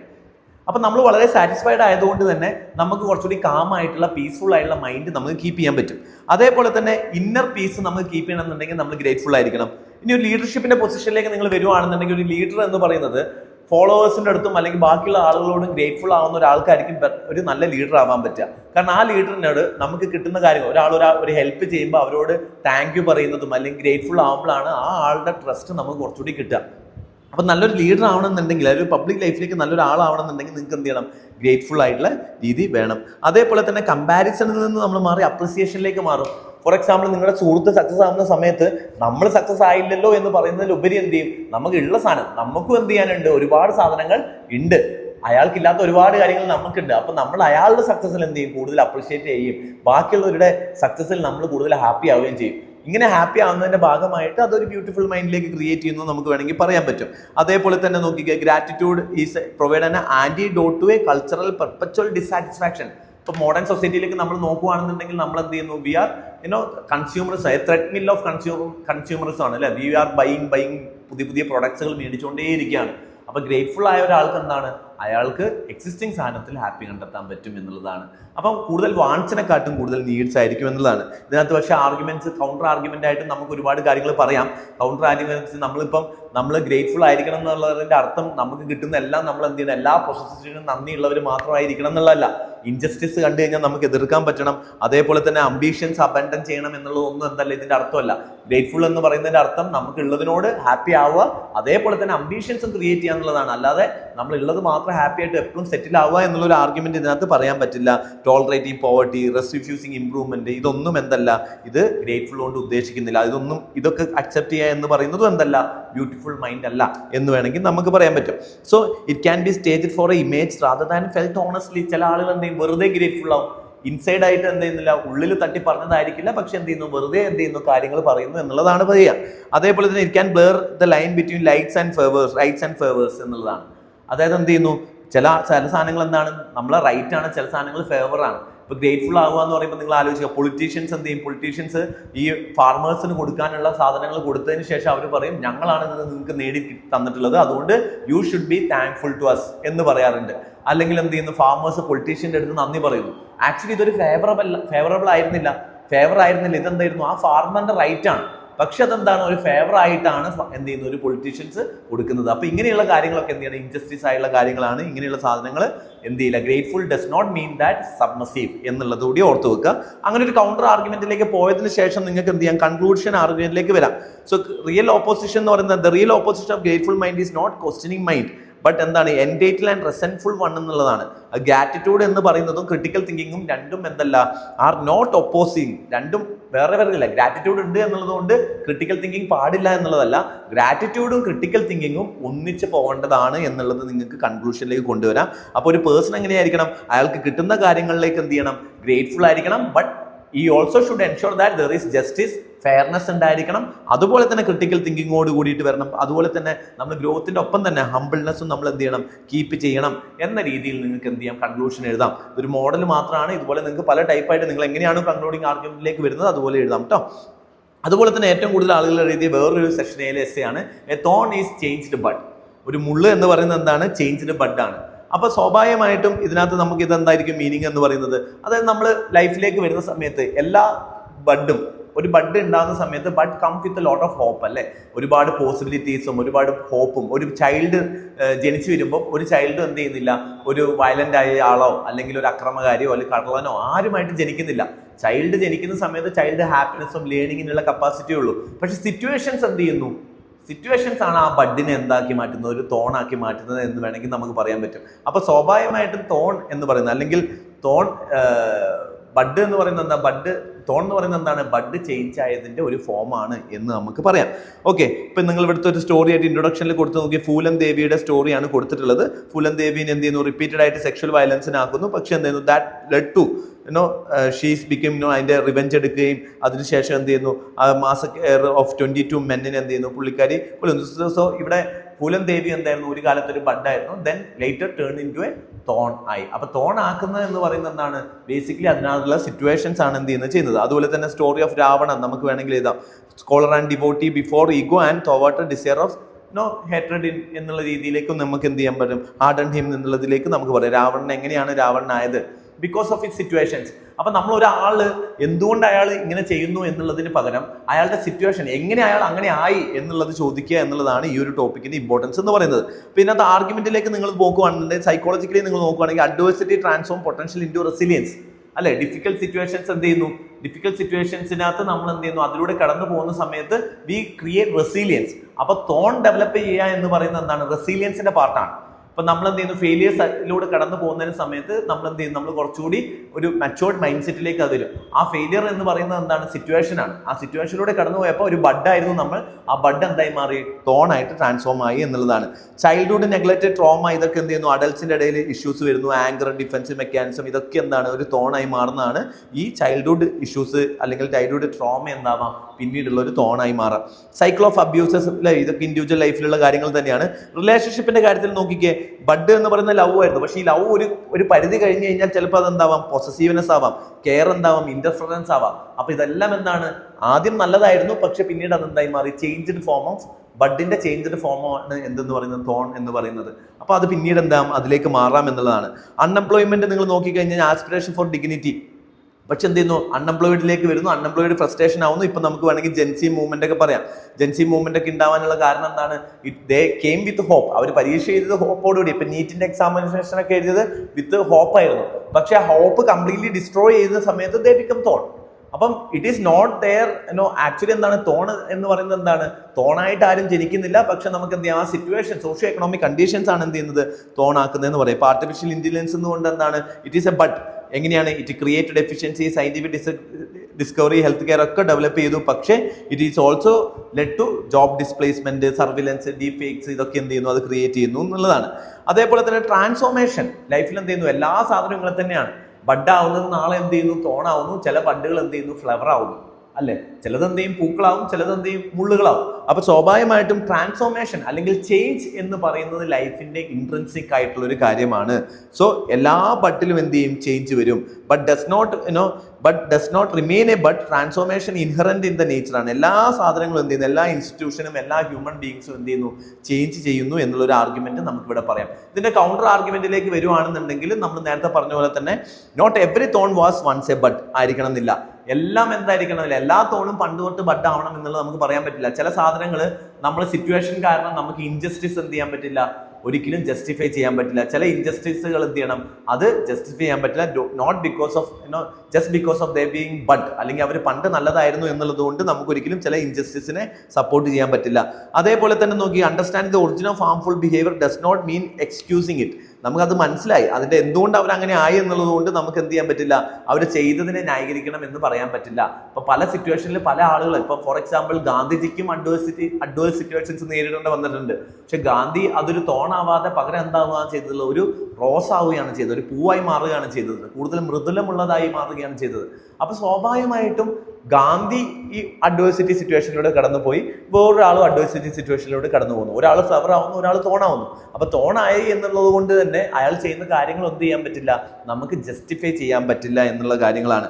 അപ്പം the essence of bud remain inside every thorn. എല്ലാ തോണിലും എന്തുണ്ട്, ഒരു ബഡിന്റെ എസെൻസും ഉണ്ട് എന്നുള്ളത്. അതുകൊണ്ട് തന്നെയാണ് ഗാന്ധി പറഞ്ഞത് hate the sin not the sinner. കാരണം എല്ലാ ആളുകളിലും എന്തുണ്ട്, ഒരു നന്മയുണ്ട്, എല്ലാ തോണിലും ഒരു നന്മയുണ്ട്. ഫോർ എക്സാമ്പിൾ ഈ തോൺ ഉള്ളത് കൊണ്ടല്ലേ ആ ഫ്ലവറിനെ എന്ത് ചെയ്യാൻ പറ്റുന്നത്, പ്രൊട്ടക്ട് ചെയ്യാൻ പറ്റുന്നത്. ആ തോൺ ഉള്ളത് കൊണ്ടാണ് എന്ത് ചെയ്യാൻ പറ്റുന്നത്, ആ ചെടിയെ പ്രൊട്ടക്ട് ചെയ്യാൻ പറ്റുന്നത്. അതുകൊണ്ടാണ്. അല്ലെങ്കിൽ നമുക്ക് പണ്ട് സംഭവിച്ചിട്ടുള്ള ഫെയിലിയേഴ്സും പെയിനും ആണ് എന്ത് ചെയ്യുന്നത്, പിന്നീട് നമ്മളെ ലൈഫിലേക്ക് മുന്നോട്ട് പോകുമ്പോൾ നമ്മൾ എന്ത് ചെയ്യുന്നത്, ലൈഫ് കുറച്ചുകൂടി ഈസി ആക്കി തരുന്നത് എന്നും നമുക്ക് എന്ത് ചെയ്യാൻ പറ്റും, പറയാൻ പറ്റും. ഓക്കെ, ഇതിന്റെ കൺക്ലൂഡിങ് ആർഗ്യുമെന്റ് അതുകൊണ്ട് വരുമ്പോൾ തന്നെ നമുക്ക് വേണമെങ്കിൽ പറയാം, എന്താണ്, സിറ്റുവേഷനോട് നമ്മൾ എങ്ങനെയാണോ റെസ്പോണ്ട് ചെയ്യുന്നത് അതിനനുസരിച്ച് നമ്മൾ തോണാവോ ഫ്ലവർ ആവോ എന്നുള്ളത് നമുക്ക് പറയാൻ പറ്റും. ഇപ്പോൾ ഫോർ എക്സാമ്പിൾ മൗണ്ടൻ മാൻ്റെ കഥ പറയുകയാണെന്നുണ്ടെങ്കിൽ, മൗണ്ടൻ മാൻ എന്തായിരുന്നു, സിറ്റുവേഷൻസ് എന്തായിരുന്നു, ഡിഫിക്കൽട്ട് ആയിരുന്നു. പക്ഷേ എന്ത് ചെയ്യുന്നു, ആ ഡിഫിക്കൽട്ട് സിറ്റുവേഷനിൽ a thorn is not the only thing wounded but can become എന്തോ ആവാം adversity and hard and some cruelty. ഈ ആളുകൾ എന്ത് ചെയ്യാനും പറ്റും, ഈ ആളുകൾക്ക് ആക്ച്വലി ഒരു റോസ് ആവാനും പറ്റും, അല്ലെങ്കിൽ പൂവാവാനും പറ്റും. അപ്പോൾ ഇതേ സിറ്റുവേഷനിലാണ്. അപ്പം തോണാവാനും പറ്റും, അതേപോലെ തന്നെ എന്ത് ചെയ്യാം, പ്രോത്സാഹനം. പക്ഷേ ഇതെല്ലാം എന്താണ്, ബഡിൽ നിന്ന് തന്നെയായിരുന്നു എന്നുള്ളതാണ് നമുക്കിവിടെ അക്സെപ്റ്റ് ചെയ്യാൻ പറ്റുന്ന ഒരു കാര്യം. സോ രണ്ട് രീതിയിൽ രണ്ടിൻ്റെ ഒരു സിന്തസിസ് ആയിട്ട് നിങ്ങൾക്ക് എന്ത് ചെയ്യാൻ പറ്റും, കൗണ്ടർ ആർഗ്യുമെന്റ് എഴുതാൻ പറ്റും. അതേപോലെ തന്നെ ഇതിന്റെ ഈ വർഷം ചോദിച്ച one of the beautiful essay ആണ്, പ്രസന്റ് കോണ്ടസ്റ്റുമായിട്ട് ഒരുപാട് റിലേഷൻ ഉള്ള ഒരു എസ്സേ ആണ്. When two elephant fight it is the grass that gets trampled. രണ്ട് വലിയ ആനകൾ ഫൈറ്റ് ചെയ്യുമ്പം അതിനെ ട്രാമ്പിൾ, നശിച്ചു പോകുന്ന ആരാണ്, അതിനകത്തുള്ള ഗ്രാസ് ആണ്. അതായത് വലിയ ബിഗ് പീപ്പിൾ ഫൈറ്റ് ചെയ്യുന്ന സമയത്ത് അതിന്റെ നാശനഷ്ടങ്ങൾ ഉണ്ടാവുന്ന ആർക്ക് വേണ്ടിയിട്ടാണ്, ആ സാധാരണക്കാരനായിരിക്കും നാശനഷ്ടങ്ങൾ ഉണ്ടാവുന്നത് എന്നുള്ളതാണ്. ഇന്നത്തെ ഒരു പ്രസന്റ് സോഷ്യോ എക്കണോമിക് അല്ലെങ്കിൽ ജിയോ പൊളിറ്റിക്കൽ സിറ്റുവേഷൻസ് വെച്ചിട്ട് നിങ്ങൾക്ക് ഒരുപാട് എക്സാമ്പിൾസ് എഴുതാൻ പറ്റിയിട്ടുള്ള ഒരു ബ്യൂട്ടിഫുൾ എസ്സേ ആണ്. അപ്പോൾ ഇതിനകത്ത് വേണമെന്നുണ്ടെങ്കിൽ ഇൻട്രൊഡക്ഷൻ ആയിട്ട് നിങ്ങൾക്ക് മഹാഭാരതത്തിലെ കഥ തന്നെ കൊടുക്കാം. പാണ്ഡവാസും കൗരവാസും എന്ന് പറയുന്ന രണ്ട് എലിഫൻസ് ഫൈറ്റ് ചെയ്തപ്പം അതിനിടയിൽ സഫർ ചെയ്തിട്ടുള്ള ഒരുപാട് ആളുകളുണ്ട്. ഇപ്പൊ കുന്തി, ദ്രുപദി, ഇവരൊക്കെ എന്ത് ചെയ്യുന്നു, ഈ ഗാന്ധാരി, എല്ലാ ആളുകളും ഒരുപാട്, അതുപോലെ തന്നെ ഒരുപാട് പീപ്പിൾ എന്ത് ചെയ്യുന്നു, അതിനകത്ത് മരിച്ചു വീഴുന്നുണ്ട്. സോ അങ്ങനെയുള്ള രണ്ട് എലിഫൻസ് ഫൈറ്റ് ചെയ്യുന്ന സമയത്ത് എന്തായിരുന്നു, എൻ്റെ ഡിസ്ട്രക്ഷൻ ആണ് നടക്കുന്നത്. ആ ഡിസ്ട്രക്ഷൻ എലിഫന്റിന് മാത്രമല്ല, കൂടുതൽ ഡിസ്ട്രക്ഷൻ നടക്കുന്നത് സാധാരണക്കാർക്കാണ് എന്നുള്ളത് നമുക്ക് വേണമെങ്കിൽ പറയാം. ഇതിന്റെ ആർഗ്യുമെന്റ് സൈഡിലേക്ക് പോവുകയാണെന്നുണ്ടെങ്കിൽ നമ്മൾ രണ്ട് പവർഫുൾ ആയിട്ടുള്ള ആളുകൾ ഫൈറ്റ് ചെയ്യുന്ന സമയത്ത് സ്വാഭാവികമായിട്ട് സ്മോളർ സ്റ്റേറ്റിനെ ബാധിക്കും. ഫോർ എക്സാമ്പിൾ ഇപ്പം ട്രേഡ് വാറിന്റെ അല്ലെങ്കിൽ നമ്മൾ USSRന്റെ സമയത്തൊക്കെ എടുക്കുകയാണെങ്കിൽ USSR തമ്മിലുള്ള രണ്ട് എലിഫന്റ് തമ്മിലുള്ള ഫൈറ്റിന് ആക്ച്വലി എന്ത് ചെയ്യുന്നു, ആ വാറിന്റെ പ്രോക്സി വാർ എന്ന രീതിയിലാണ് അഫ്ഗാനിസ്ഥാൻ, വിയറ്റ്നാം, കൊറിയ ഇവരെയൊക്കെ എന്ത് ചെയ്യുന്നു, ഈ വാർ ഇമ്പാക്ട് ചെയ്തിട്ടുണ്ടായിരുന്നു. അതേപോലെ തന്നെ ഈ നിങ്ങൾ ആലോചിക്കുക, ഈ എലിഫൻസിനായിരിക്കും ഈ വാർ നടന്നതിന് ശേഷം കൂടുതലും അതിന്റെ കോസ്റ്റ് ബിയർ ചെയ്യുന്നത് എന്തായിരിക്കും, സാധാരണക്കാർക്ക്. ഏറ്റവും കൂടുതൽ ഡിസ്ട്രക്ഷൻസ് വരുന്ന സാധാരണക്കാർക്കായിരിക്കും. ഇപ്പോൾ US എന്ത് ചെയ്യുന്നു, US പല സ്ഥലങ്ങളിൽ, ഇപ്പോൾ US ഇറാൻ കോൺഫ്ലിക്റ്റ്, ഇറാനാണ് കൂടുതൽ കോൺഫ്ലിക്റ്റ് അല്ലെങ്കിൽ കോൺഫ്ലിക്റ്റുകൾ വരുന്നത് അല്ലേ. അപ്പോൾ ചെറിയ ആളുകൾക്കായിരിക്കും എന്ത് ഇതിന്റെ ഇമ്പാക്ട് കൂടുതൽ വരിക. അതല്ലാതെ എലിഫൻസിന് എന്ത് ചെയ്യണമെന്നില്ല, ഇതിനകത്ത് ഇമ്പാക്ട് വരണം എന്നില്ല. ഇപ്പൊ യൂണിയനും സ്റ്റേറ്റും തമ്മിൽ അടി ഉണ്ടാവുന്നത്, രണ്ടും എലിഫന്റ് ആണ്. യൂണിയനും സ്റ്റേറ്റും തമ്മിലുള്ള കോൺഫ്ലിക്റ്റ് കൊണ്ട് സാധാരണക്കാരന് കിട്ടേണ്ട കുറെ റൈറ്റ്സ് ആണ് എന്ത് ചെയ്യുന്നത്, ഇല്ലാതാവുന്നത്. ഫൈറ്റ് നടത്തുന്ന അവരുടെ ഈഗോ അല്ലെങ്കിൽ പൊളിറ്റിക്കൽ ഡിഫറൻസസ് കാരണം നടക്കുന്ന ഫൈറ്റ് ആയിരിക്കും. പക്ഷേ what it is get denied, പീപ്പിളിന്റെ റൈറ്റ്സ് ആണ് എന്ത് ചെയ്യുന്നത്, ഇവിടെ ഡിനൈഡ് ആയി പോകുന്നത് എന്നുള്ളത് നമുക്ക് പറയാൻ പറ്റും. അതേപോലെ തന്നെ പവർ അസിമെട്രി ആണ്. ഇപ്പൊ നമ്മൾ മാർക്കറ്റിലൊക്കെ നോക്കുകയാണെന്നുണ്ടെങ്കിൽ ഇപ്പൊ നിങ്ങൾ നോക്കിയ power asymmetry make allow powerful firms to capture the benefits while shifting the risk down to the economical hierarchy. ഇപ്പോൾ വൾണറബിൾ സെക്ഷൻസിലേക്കൊക്കെ എന്ത് ചെയ്യുന്നു, നമുക്കിപ്പം ഗിഗ് പ്ലാറ്റ്ഫോം ഇങ്ങനെയുള്ള എക്കണോമിക്കൽ സ്ഫിയറിലേക്ക് നോക്കുകയാണെന്നുണ്ടെങ്കിൽ വലിയ വലിയ കമ്പനികൾ എന്ത് ചെയ്യുന്നു, അവർ റിസ്ക് എന്ത് ചെയ്യുന്നു, താഴോട്ട് കൊടുക്കുകയും ബാക്കിയുള്ള അവരുടെ ബെനിഫിറ്റ്സ് എന്ത് ചെയ്യുന്നു, കമ്പനികൾ എടുക്കുന്നതായിട്ട് നമുക്ക് പറയാൻ പറ്റും. അതല്ലെങ്കിൽ ആ കോമ്പറ്റീഷൻ കൊണ്ട് സഫർ ചെയ്യുന്നത് ആരായിരിക്കും, ഈ പറയുന്ന ഇപ്പോൾ വലിയ ഇപ്പൊ സ്വിഗ്ഗി, സൊമാറ്റോ തമ്മിൽ ഫൈറ്റ് ചെയ്യുന്നു. പക്ഷേ അവരെന്ത് ചെയ്യുന്നു, അവർ കോമ്പറ്റീറ്റ് ചെയ്യുന്നതുകൊണ്ട് അവരെന്ത് ചെയ്യുന്നു, കട്ട് ഡൗൺ ദി ഈ കരിയർ പ്ലാറ്റ്ഫോമിന് അല്ലെങ്കിൽ ഈ ട്രാൻസ്പോർട്ട് ചെയ്യുന്ന ഡെലിവറി ബോയ്ക്കുള്ള പൈസ എന്ത് ചെയ്യുന്നു, കുറയ്ക്കുന്നു. So they will be the suffering competition between Swiggy and Zomato. But ultimately രണ്ടിൻ്റെയും ഡെലിവറി ബോയ്സിന് എന്ത് ചെയ്യുന്നു, അതിൻ്റെ പൈസ കുറയുന്നത് അല്ലെങ്കിൽ അവർ കിട്ടുന്ന പൈസ റെമ്യൂണറേഷൻ കുറയുന്നതായിട്ട് നമുക്ക് കാണാൻ പറ്റും. അപ്പം ഈ രീതിയിൽ നിങ്ങൾക്ക് എന്ത് ചെയ്യാം, പല ആസ്പെക്ട്സിലും നിങ്ങൾക്ക് എന്ത് ചെയ്യുന്നത്. ഇപ്പോൾ സെൽഫ് ആസ്പെക്ട് നോക്കിക്കഴിഞ്ഞാൽ നമ്മുടെ മനസ്സിൻ്റെ ഉള്ളിലും എന്തുണ്ട്, അല്ലെങ്കിൽ നമ്മുടെ മൈൻഡിൻ്റെ ഉള്ളിലും രണ്ട് എലിഫൻസ് ഉണ്ടെന്ന് വേണമെങ്കിൽ നമുക്ക് പറയാം. അംബീഷനും കണ്ടന്റ്മെന്റും. നമുക്ക് കൂടുതൽ അംബീഷൻ ആണോ വേണ്ടത്, അല്ലോ ഉള്ളത് കൊണ്ട് നമ്മൾ സാറ്റിസ്ഫൈഡ് ചെയ്യണോ എന്നുള്ളതാണ്. അപ്പൊ ഇതും എന്താണ്, there are conflict between within us. ആ എലിഫന്റ് കൊണ്ട് എന്ത് ചെയ്യുന്നുണ്ട്, ആ ഒരു കോൺഫ്ലിക്റ്റ് കൊണ്ട് നമുക്ക് പല ഓപ്പർച്യൂണിറ്റീസും ചില സമയത്ത് എന്ത് ചെയ്യാം, നഷ്ടപ്പെടാം എന്നുള്ളതാണ്. അപ്പം ഈ രീതിയിൽ എന്ത് ചെയ്യാം, നമുക്ക് ഇതൊക്കെ എഴുതാൻ പറ്റും. ഓക്കെ, ഇനി കൗണ്ടർ ആർഗ്യുമെന്റിലേക്ക് നോക്കുകയാണെന്നുണ്ടെങ്കിൽ ഇവിടെ ഡിസ്ട്രോയ് ചെയ്യുന്നത് ഗ്രാസ് മാത്രമല്ല, പക്ഷേ എലിഫന്റുകളും ഡിസ്ട്രോയിഡ് ആവും. അതായത് ഒരുപാട് നേരം രണ്ട് എലിഫന്റുകൾ ഫൈറ്റ് ചെയ്ത് കഴിഞ്ഞാൽ എന്ത് വന്നു കഴിഞ്ഞാലും ആ എലിഫന്റുകൾക്കും അത് ഡാമേജ് സംഭവിക്കും എന്നുള്ളതാണ്. അതേപോലെ തന്നെ powerful actors may initially possess great resources but prolonged conflict എന്ത് ചെയ്യും, അവരുടെ റിസോഴ്സസ് പോകും. ഇപ്പോൾ ഫോർ എക്സാമ്പിൾ എന്ത് ചെയ്യുന്നു, ഇപ്പൊ റഷ്യന്റെ അവസ്ഥ എടുത്ത് നോക്കുകയാണെന്നുണ്ടെങ്കിൽ അവരുടെ റിസോഴ്സസ് എന്ത് ചെയ്യുന്നു, ഡിപ്ലീറ്റഡ് ആയി പോകുന്നു. അപ്പോൾ ഒരുപാട് നേരം ഫൈറ്റ് ചെയ്തുകൊണ്ടിരുന്നു കഴിഞ്ഞാൽ എലിഫന്റ് ആണെന്ന് പറഞ്ഞിട്ട് കാര്യമില്ല, നിങ്ങളുടെ റിസോഴ്സസ് ഒന്ന് ഡിപ്ലീറ്റ് ചെയ്യും. That will lead to destruction of the elephant itself എന്നുള്ളത് നമുക്ക് വേണേൽ പറയാം. ഇനി ഒരു ഗ്രാസിനെ കണ്ടിട്ട് നിങ്ങൾ എന്ത് ചെയ്യുന്നു, ഒരു ഗ്രാസിനാണ് ഇത് വരുന്നതെന്നുണ്ടെങ്കിൽ, പക്ഷെ റിപ്പീറ്റഡ് ആയിട്ട് ഇത് ഗ്രാസായി മാറിക്കഴിഞ്ഞ് കഴിഞ്ഞാൽ അത് ഒരു ഗ്രാസ് വലുത് ട്രംബിൾഡ് ആവാം. പക്ഷേ ഈ ഗ്രാസസ് എല്ലാം ഒന്നിച്ച് നിന്ന് കഴിഞ്ഞാൽ this become A grass land. So അങ്ങനെ ഒരു ഗ്രാസ് ലാൻഡ് വന്നു കഴിഞ്ഞ് കഴിഞ്ഞാൽ ചിലപ്പം എലിഫന്റിനെ തന്നെ തകർക്കാൻ പറ്റും എന്നുള്ള രീതിയിൽ നിങ്ങൾക്ക് തിരിച്ചെഴുതാൻ പറ്റും. ഫോർ എക്സാമ്പിൾ ഇപ്പോൾ കൊളോണിയൽ മൂവ്മെന്റ് ഒക്കെ നിങ്ങൾ പറയുകയാണ്, ഇന്ത്യൻ ഇൻഡിപെൻഡൻസ് മൂവ്മെന്റ് ആകുമ്പോൾ എന്താണ്, അല്ലെങ്കിൽ എല്ലാ കൊളോണിയൽ മൂവ്മെന്റ് നോക്കി it was A fight between many colony countries അല്ലേ. നിങ്ങൾ നോക്കി ഇമ്പീരിയലിസ്റ്റിക് കൺട്രീസ് തമ്മിൽ UK അല്ലെങ്കിൽ ഇപ്പൊ ബ്രിട്ടീഷ് അതുപോലെ പോർച്ചുഗൽ ഇവരൊക്കെ തമ്മിൽ എന്താണുള്ളത്, ഈ പോർച്ചുഗീസ് ഒക്കെ തമ്മിലുള്ള ഫൈറ്റ് ആയിരുന്നു. പക്ഷെ ultimately when people stood together, grass ഒന്നിച്ച് നിന്ന് കഴിഞ്ഞാൽ എലിഫന്റിന് എന്തില്ല, റോൾ ഇല്ല എന്ന രീതിയിലും നിങ്ങൾക്ക് പറയാൻ പറ്റും. അതേപോലെ തന്നെ നിങ്ങൾക്ക് കൗണ്ടർ ആർഗ്യുമെന്റ് പറയുന്നത് അൾട്ടിമേറ്റ്ലി ഈ ഗ്രാസ് ഉണ്ടെങ്കിൽ മാത്രമേ എലിഫന്റ് ഉള്ളൂ. ഫോർ എക്സാമ്പിൾ ഇപ്പൊ ഗ്രാസ് ഇല്ല എന്നുണ്ടെങ്കിൽ എങ്ങനെ എലിഫന്റ് ഉണ്ടാവും? അപ്പൊ ഈ ഗ്രാസ് കഴിച്ചിട്ട് വേണം എലിഫന്റ് ആവാൻ വേണ്ടിയിട്ട്. സോ എലിഫന്റ് എക്സിസ്റ്റ് ദെയർഫോർ എന്താണ് ഗ്രാസ് അല്ലെങ്കിൽ grass exist therefore elephant exist എന്ന് വേണമെങ്കിൽ നമുക്ക് പറയാൻ പറ്റും. ഗ്രാസ് ഉള്ളതുകൊണ്ടാണ് എലിഫന്റ് ഉണ്ടാകുന്നത് എന്നുള്ളതും നമുക്ക് പറയാൻ പറ്റും. ഇപ്പോൾ ഫോർ എക്സാമ്പിൾ സ്റ്റേറ്റ് എമർജ് ചെയ്യാനുള്ള കാരണം എന്താണ്? Because people are there. So social contract theory പ്രകാരം പീപ്പിളിന്റെ പവർ ആണ് എന്ത് ചെയ്യുന്നത്? സ്റ്റേറ്റിന് കൊടുക്കുന്നത്. So only because of people are there state is existing എന്നുള്ള രീതിയിൽ നിങ്ങൾക്ക് എന്ത് ചെയ്യാൻ പറ്റും? കവർ ചെയ്യുക. അപ്പോൾ അതിൻ്റെ ഒരു കൺക്ലൂഡിങ് ആർഗ്യുമെന്റ് ആയിട്ട് നമുക്ക് എന്ത് പറയാൻ പറ്റും? Grass sustain elephant and elephant shapes the vegetation. അതല്ലേ ഇപ്പൊ എന്ത് ചെയ്യുന്നു? ഗ്രാസ് ഉള്ളതുകൊണ്ടാണ് എലിഫന്റ് ഉണ്ടാകുന്നത്. പക്ഷേ എലിഫന്റ് എന്ത് ചെയ്യുന്നുണ്ട്? ഗ്രാസിനെ കൂടുതൽ സ്പ്രെഡ് ആവാൻ വേണ്ടിയിട്ട് അല്ലെ? ഗ്രാസ് എലിഫന്റ് എന്ത് ചെയ്യുന്നു? എലിഫന്റ് അതിന്റെ വിത്തുകളും അതും മറ്റു സ്ഥലങ്ങളിലേക്കൊക്കെ അത് ട്രാൻസ്പ്ലാന്റ് ചെയ്യും. അപ്പം എലിഫന്റിന്റെ ഡ്യൂട്ടി എന്താണ്? Actually spread the grasses. ഗ്രാസിന് കൂടുതൽ സസ്റ്റെയിൻ ചെയ്യാൻ വേണ്ടിയിട്ടും കൂടുതൽ ഏരിയകളിലേക്ക് എത്തിക്കുക എന്നുള്ളതാണ് എലിഫന്റിന്റെ ഡ്യൂട്ടി. അപ്പം സിറ്റിസൺസ് എന്ത് ചെയ്യുന്നു? Sustain the state through paying taxes, participation. അതേപോലെ തന്നെ സ്റ്റേറ്റ് എന്ത് ചെയ്യുന്നുണ്ട്? സിറ്റിസനെയും ഷേപ്പ് ചെയ്യുന്നുണ്ട്. അപ്പൊ രണ്ടുപേർക്കും ഈക്വലി റോളുകൾ ഉണ്ട്. അപ്പം പ്രൊലോങ്ഡ് ഫൈറ്റ് അല്ല വേണ്ടത്, സസ്റ്റൈനബിൾ ആയിട്ട് വേണം നമ്മൾ ചെയ്യാൻ എന്ന രീതിയിലേക്ക് നിങ്ങൾക്ക് എന്ത് ചെയ്യാൻ പറ്റും? കൺക്ലൂഡ് ചെയ്യാൻ പറ്റും.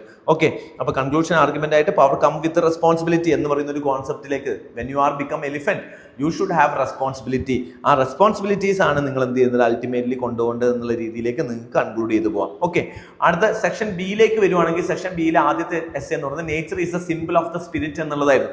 സോ നേച്ചർ എന്ന് പറയുന്നത് എന്താണ്? കംപ്ലീറ്റ് നേച്ചറിലേക്ക് നോക്കിക്കഴിഞ്ഞ് കഴിഞ്ഞാൽ it is a simple of spirit എന്നുള്ള രീതിയിലാണ് പറയുന്നത്. ഇപ്പൊ ഇവിടുത്തെ ഇൻട്രൊഡക്ഷനിലേക്ക് നിങ്ങൾ നോക്കുകയാണെന്നുണ്ടെങ്കിൽ വുഡ്സ്വർത്തിന്റെ wandered through the Lake District. അപ്പം വുഡ്സ്വർത്ത് ബേസിക്കലി ഈ ഒരു സീനറിയിലൂടെ റിവറിലൂടെയും അതുപോലെ തന്നെ മൗണ്ടെയിൻ ഒക്കെ കണ്ടു കഴിഞ്ഞപ്പോൾ അയാൾക്ക് റിഫ്ലക്ട് ചെയ്യാൻ പറ്റിയിട്ടുള്ളത് നേച്ചറിലെ ഹ്യൂമൻ ലൈഫിനെ പറ്റി തന്നെയായിരുന്നു. അപ്പം നേച്ചർ എന്ന് പറയുന്നത് നത്തിങ് ബട്ട് ഹ്യൂമൻ അല്ലെങ്കിൽ സ്പിരിറ്റ് ആണ്, ലൈഫ് തന്നെയാണ് എന്ന് പറയുന്നത് നേച്ചർ എന്ന് പറയുന്നത്. നമ്മുടെ ക്യാരക്ടറിക്സും നമ്മുടെ മൂഡ്സും ഇതെല്ലാം സീസണൊക്കെ ആയിട്ട് നമുക്ക് എന്ത് ചെയ്യാൻ പറ്റും? കണക്ട് ചെയ്യാൻ പറ്റാനുള്ള കാരണം എന്താണ്? ഇതെല്ലാം എന്താണ്? നേച്ചറുമായിട്ട് റിലേറ്റഡ് ആണ്. When appeared as external landscape become A landscape of the mind. This reflects the deeper idea that nature is not merely the physical world around us but a mirror and symbol of the human spirit തന്നെയാണ് nature എന്നുള്ളതാണ് നമുക്ക് ഇൻട്രൊഡക്ഷനിലേക്ക് പറയാം. Argument ആയിട്ട് നമുക്ക് ഇവിടെ പേജറായിട്ട് പറയാൻ പറ്റുന്ന nature become the vocabulary through which humanity express it's deepest virtue എന്നുള്ളതാണ്. അതായത് നേച്ചറിലൂടെയാണ് നമുക്ക് എന്ത് ചെയ്യാൻ പറ്റുന്നത്? നമുക്ക് നമ്മുടെ വെർച്യൂ എക്സ്പ്രസ് ചെയ്യാൻ പറ്റുന്നത്. ഇപ്പോൾ Gandhi life can be compared to a river. Gandhi ഇപ്പോൾ റിവർ എങ്ങനെയാണ്? റിവർ ഒറിജിനേറ്റ് ചെയ്തിട്ട് അത് പല സ്റ്റേജസിലൂടെ പോയി അത് ഇവോൾവ് ചെയ്താണ് ഒരു റിവർ ആകുന്നത് അല്ലെ? കംപ്ലീറ്റ്ലി ആദ്യം ഒരു ചെറിയൊരു സ്റ്റാർട്ടിംഗ് ആയി മാത്രമായിട്ട് വന്നിട്ട് പലന്ത് ചെയ്യുന്നു, അത് വാട്ടർഫാൾസ് വരുന്നു, അത് വാലീസ് കട്ട് ചെയ്യുന്നു. ഇതേപോലെ തന്നെയായിരുന്നു ഗാന്ധിയുടെ ലൈഫ് നോക്കുകയാണെന്നുണ്ടെങ്കിൽ ത്രൂ ഔട്ട് ദ ലൈഫ് നമുക്കൊരു എവല്യൂഷൻ കാണാൻ പറ്റും. ഗാന്ധിയുടെ വ്യൂ പോയിന്റിൽ, ഗാന്ധിയുടെ ഫിലോസഫിയിലൊക്കെ ചേഞ്ചസ് വരുന്ന കാണാൻ പറ്റും. So just like a river എന്ത് ചെയ്യുന്നു? നമ്മളിങ്ങനെ ഫ്ലോ ചെയ്യുക എന്നുള്ളതാണ്. അതുപോലെ നേച്ചർ എന്താണ്? Repeatedly demonstrate the ability to recover from the destructions. Nature എന്ത് ചെയ്യുന്നത്? എത്ര ഡിസ്ട്രക്ട് ചെയ്ത് കഴിഞ്ഞാലും നേച്ചർ എന്ത് ചെയ്യും? വീണ്ടും വീണ്ടും അത് ഇവോൾവ് ചെയ്ത് വരുന്നത് നിങ്ങൾക്ക് കാണാൻ പറ്റും. അതേപോലെ തന്നെയാണ് ലൈഫിലും നമുക്ക് കാണാൻ പറ്റും. ഇപ്പോൾ ജപ്പാനിലൊക്കെ വേൾഡ് വാർ നടന്ന സമയത്ത് കംപ്ലീറ്റ്ലി ഡിസ്ട്രക്ട് ആയിട്ട് വീണ്ടും എന്ത് ചെയ്തു? അത് റിവൈവ് ചെയ്ത് വരുന്നു. സോ റിവൈവിംഗ് കേപ്പബിലിറ്റി എന്ന് പറയുന്നത് നേച്ചറിന്റെ കേപ്പബിലിറ്റിയാണ്, സ്പിരിറ്റ് ഓഫ് ദ നേച്ചർ ആണെന്ന് നമുക്ക് പറയാൻ പറ്റും. And nature symbolise the impermanence. നിങ്ങൾ നോക്കിക്കേ, എല്ലാ സാധനവും ചേഞ്ചിങ് ആണ് അല്ലെ? ഓട്ടോമാറ്റിക്കലി എല്ലാ ഫിലോസഫിയിലും ഹ്യൂമൻ ഫിലോസഫി ഒക്കെ നോക്കിക്കഴിഞ്ഞ് കഴിഞ്ഞാൽ എന്താണ്? സഫറിങ്, അറ്റാച്ച്മെന്റ് അല്ലെങ്കിൽ നമ്മളെ ചേഞ്ച്, പ്രോഗ്രസ്, ഇതൊക്കെ എന്താണ്? നേച്ചറിന്റെ ഭാഗമാണ്. ഡിസ്ട്രക്ഷനും നേച്ചറിന്റെ ഭാഗമാണ്. ഇന്റർ കണക്റ്റഡ്നെസ്, എല്ലാ എലമെന്റ്സും നേച്ചറിലെല്ലാം കണക്റ്റഡ് ആണ്, എല്ലാം കണക്റ്റഡ് ആയിട്ടാണ് ഇരിക്കുന്നത്. അതേപോലെ തന്നെയാണ് ലൈഫിലും നമുക്ക് പറയുന്നത് ഇന്റർ കണക്റ്റഡ് ആണ്. No element of ecosystem exist independently. Nature challenges the illusion of the radical individualism അല്ലെങ്കിൽ ഐഡിയ ഓഫ് ഇൻഡിവിജ്വലിസ്റ്റിക്. നമ്മൾ ഒറ്റയ്ക്കാണ്, നമ്മൾ ഇൻഡിവിജ്വലിസ്റ്റിക് ആയിട്ട് എക്സിസ്റ്റ് ചെയ്യാൻ പറ്റും എന്ന് പറയുന്ന ഒരു കോൺസെപ്റ്റിന് അഗെയിൻസ്റ്റ് ആണ് നേച്ചർ എന്നുള്ളത് നമുക്ക് ആർഗ്യുമെന്റിലേക്ക് പറയാം. അതേപോലെ തന്നെ nature has historically been source of spiritual experience. ഇപ്പോൾ ചിപ്കോ മൂവ്മെന്റിലൊക്കെ എന്താണ്? നേച്ചർ പ്രൊട്ടക്ഷനെ പറ്റിയൊക്കെ കൂടുതൽ പറയുന്നു. അപ്പോൾ ഇതൊക്കെ എന്താണ്? നേച്ചറിൽ കാണുന്ന എല്ലാം നമ്മുടെ ലൈഫുമായിട്ട് റിലേറ്റ് ചെയ്യാൻ പറ്റും, നമ്മുടെ ഇൻസ്റ്റിറ്റ്യൂഷൻസുമായിട്ട് എന്ത് ചെയ്യാൻ പറ്റും? റിലേറ്റ് ചെയ്യാൻ പറ്റും എന്നുള്ളതാണ്. Nature has been a source of artistic and literary expression. Nature does not merely provide the subject of its art, it can transform the consciousness of the artist. അപ്പം സ്വാഭാവികമായിട്ടും എന്താണ്? നേച്ചറും ലൈഫും അല്ലെങ്കിൽ ഒരു സ്പിരിറ്റും എന്താണ്? ഒന്നിച്ചാന്നുള്ള രീതിയിൽ നമുക്ക് പറയാം. കൗണ്ടർ ആർഗ്യുമെന്റിലേക്ക് നോക്കുകയാണെന്നുണ്ടെങ്കിൽ human civilization different from the nature ആണ് നമുക്ക് പറയാം. കാരണം നേച്ചർ പോലെ എന്താണ്? നേച്ചർ പോലത്തെ ഒരു ലോ അല്ല. ഹ്യൂമൻ സിവിലൈസേഷനിലേക്ക് വരുന്ന സമയത്ത് അവിടെ എത്തിക്കൽ പ്രിൻസിപ്പിൾസ് എന്ത് ചെയ്യുന്നുണ്ട്? വരുന്നുണ്ട്. അപ്പം നമുക്ക് സ്വാഭാവികമായിട്ട് നേച്ചറും ഹ്യൂമൻ സിവിലൈസേഷനും തമ്മിൽ ഡിഫറെന്റ് ആണ് എന്നുള്ള രീതിയിൽ വേണമെങ്കിൽ പറയാം. ഇനി അതേപോലെ തന്നെ romanticising nature can obstruct human responsibility ആണ്. എല്ലാം നാച്ചുറൽ ആണെന്ന് പറഞ്ഞു കഴിഞ്ഞ് കഴിഞ്ഞാൽ റോങ്ഫുൾ ആക്ഷൻ എഗെയിൻസ്റ്റ് ആയിട്ട് നമ്മൾ എങ്ങനെ ആക്ഷൻ എടുക്കും? അപ്പം എല്ലാം ഇതെന്താണ്? എല്ലാ തെറ്റുകളും നേച്ചറിന്റെ ഭാഗമായിട്ട് വരുവാണെന്ന് പറഞ്ഞു കഴിഞ്ഞ് കഴിഞ്ഞാൽ അതൊരു എസ്കേപ്പിസം ആയിട്ട് വരികയും അതൊരു ഡിസ്ട്രക്ഷൻ ഓഫ് ഹ്യൂമാനിറ്റിയിലേക്ക് തന്നെ എത്തും എന്നുള്ളതാണ്. അതുപോലെ perception depends on the context ആണ്. നേച്ചർ കാണുന്ന സമയത്ത് നേച്ചർ എന്താണെന്നുള്ളത് ഓരോ ആളുകളുടെയും സോഷ്യോ എക്കണോമിക് കണ്ടീഷൻ അനുസരിച്ച് മാറിക്കൊണ്ടിരിക്കും. നേച്ചർ ഹ്യൂമനുമായിട്ട് ഭയങ്കര റിലേറ്റബിൾ ആയിട്ട് ആർക്ക് തോന്നും, അല്ലെങ്കിൽ ബ്യൂട്ടി ആയിട്ട് ആർക്ക് തോന്നാം, ഒരു റിച്ച് ആയ ആൾക്ക് തോന്നാം. പക്ഷേ ഒരു നല്ല റെയിൻ എന്ന് പറയുന്നത് ഒരു സഫറിങ്ങോ അല്ലെങ്കിൽ ഒരു പെയിൻ ആയിട്ടായിരിക്കും ഒരു പൂർണ്ണ സംബന്ധിച്ചോളം അത് കാണാൻ പറ്റുക. അപ്പൊ പെർസെപ്ഷൻ അനുസരിച്ചായിരിക്കും നേച്ചർ എന്ന് പറയുന്നത് ഒരു സ്പിരിറ്റ് ആണോ അല്ലയോ എന്നുള്ളത് നമുക്ക് പറയാൻ പറ്റുള്ളൂ. അപ്പൊ nature describe the loss of life, it does not necessarily prescribe the moral value എന്നുള്ളതാണ്. For example technology has expanded the human spirit beyond the natural limitations എന്നതാണ്. പണ്ട് നേച്ചറിലുള്ള ലിമിറ്റേഷനെക്കാട്ടും ഇപ്പം എന്ത് ചെയ്യുന്നുണ്ട്, ഹ്യൂമൻ ആർട്ടിഫിഷ്യൽ ഇന്റലിജൻസ് ഒക്കെ വന്നതിന് ശേഷം അതിന്റെ കപ്പാസിറ്റി എന്ത് ചെയ്യുന്നു, ഹ്യൂമൻ സിവിലൈസേഷന്റെ capacity is now more than the nature capacity എന്ന് വേണമെങ്കിലും നമുക്ക് എന്ത് ചെയ്യാൻ പറ്റും, ആർഗ്യൂ ചെയ്യാം എന്നുള്ളതാണ്. പക്ഷേ അൾട്ടിമേറ്റ്ലി എന്താണ്, we should balance with the human capacity as well as the നേച്ചറിസവും തമ്മിൽ എന്ത് ചെയ്യണം, ലിങ്ക്ഡ് ആയിരിക്കണം എന്നുള്ളതിലേക്ക് നമുക്ക് വേണമെങ്കിൽ പറയാം. സോ റിലേഷൻഷിപ്പ് നോട്ട് യൂണി ഡയറക്ഷനിൽ ആയിരിക്കരുത്, അങ്ങോട്ടും ഇങ്ങോട്ടും അല്ലെ, ഒരു എന്താണ് രണ്ട് രീതിയിലും എന്ത് ചെയ്യണം, കണക്റ്റഡ് ആയിരിക്കണം. Human creativity also transform the nature, രണ്ടുപേരെയും എന്ത് ചെയ്യണം, എൻറിച്ച് ചെയ്യുന്ന രീതിയിലേക്കായിരിക്കണം ഉണ്ടാവുക എന്നുള്ളത് പറയാം. അതുപോലെ തന്നെ civilization should not seek to conquer the nature, not romanticize it, but the coexist within. രണ്ടും എന്ത് വെച്ചാൽ ഒന്നിച്ച് നിലനിൽക്കുന്നതിനെ പറ്റി നമുക്ക് പറയാം. Nature reflect the human spirit, our treatment reflect our the collective model character എന്നുള്ളതാണ്.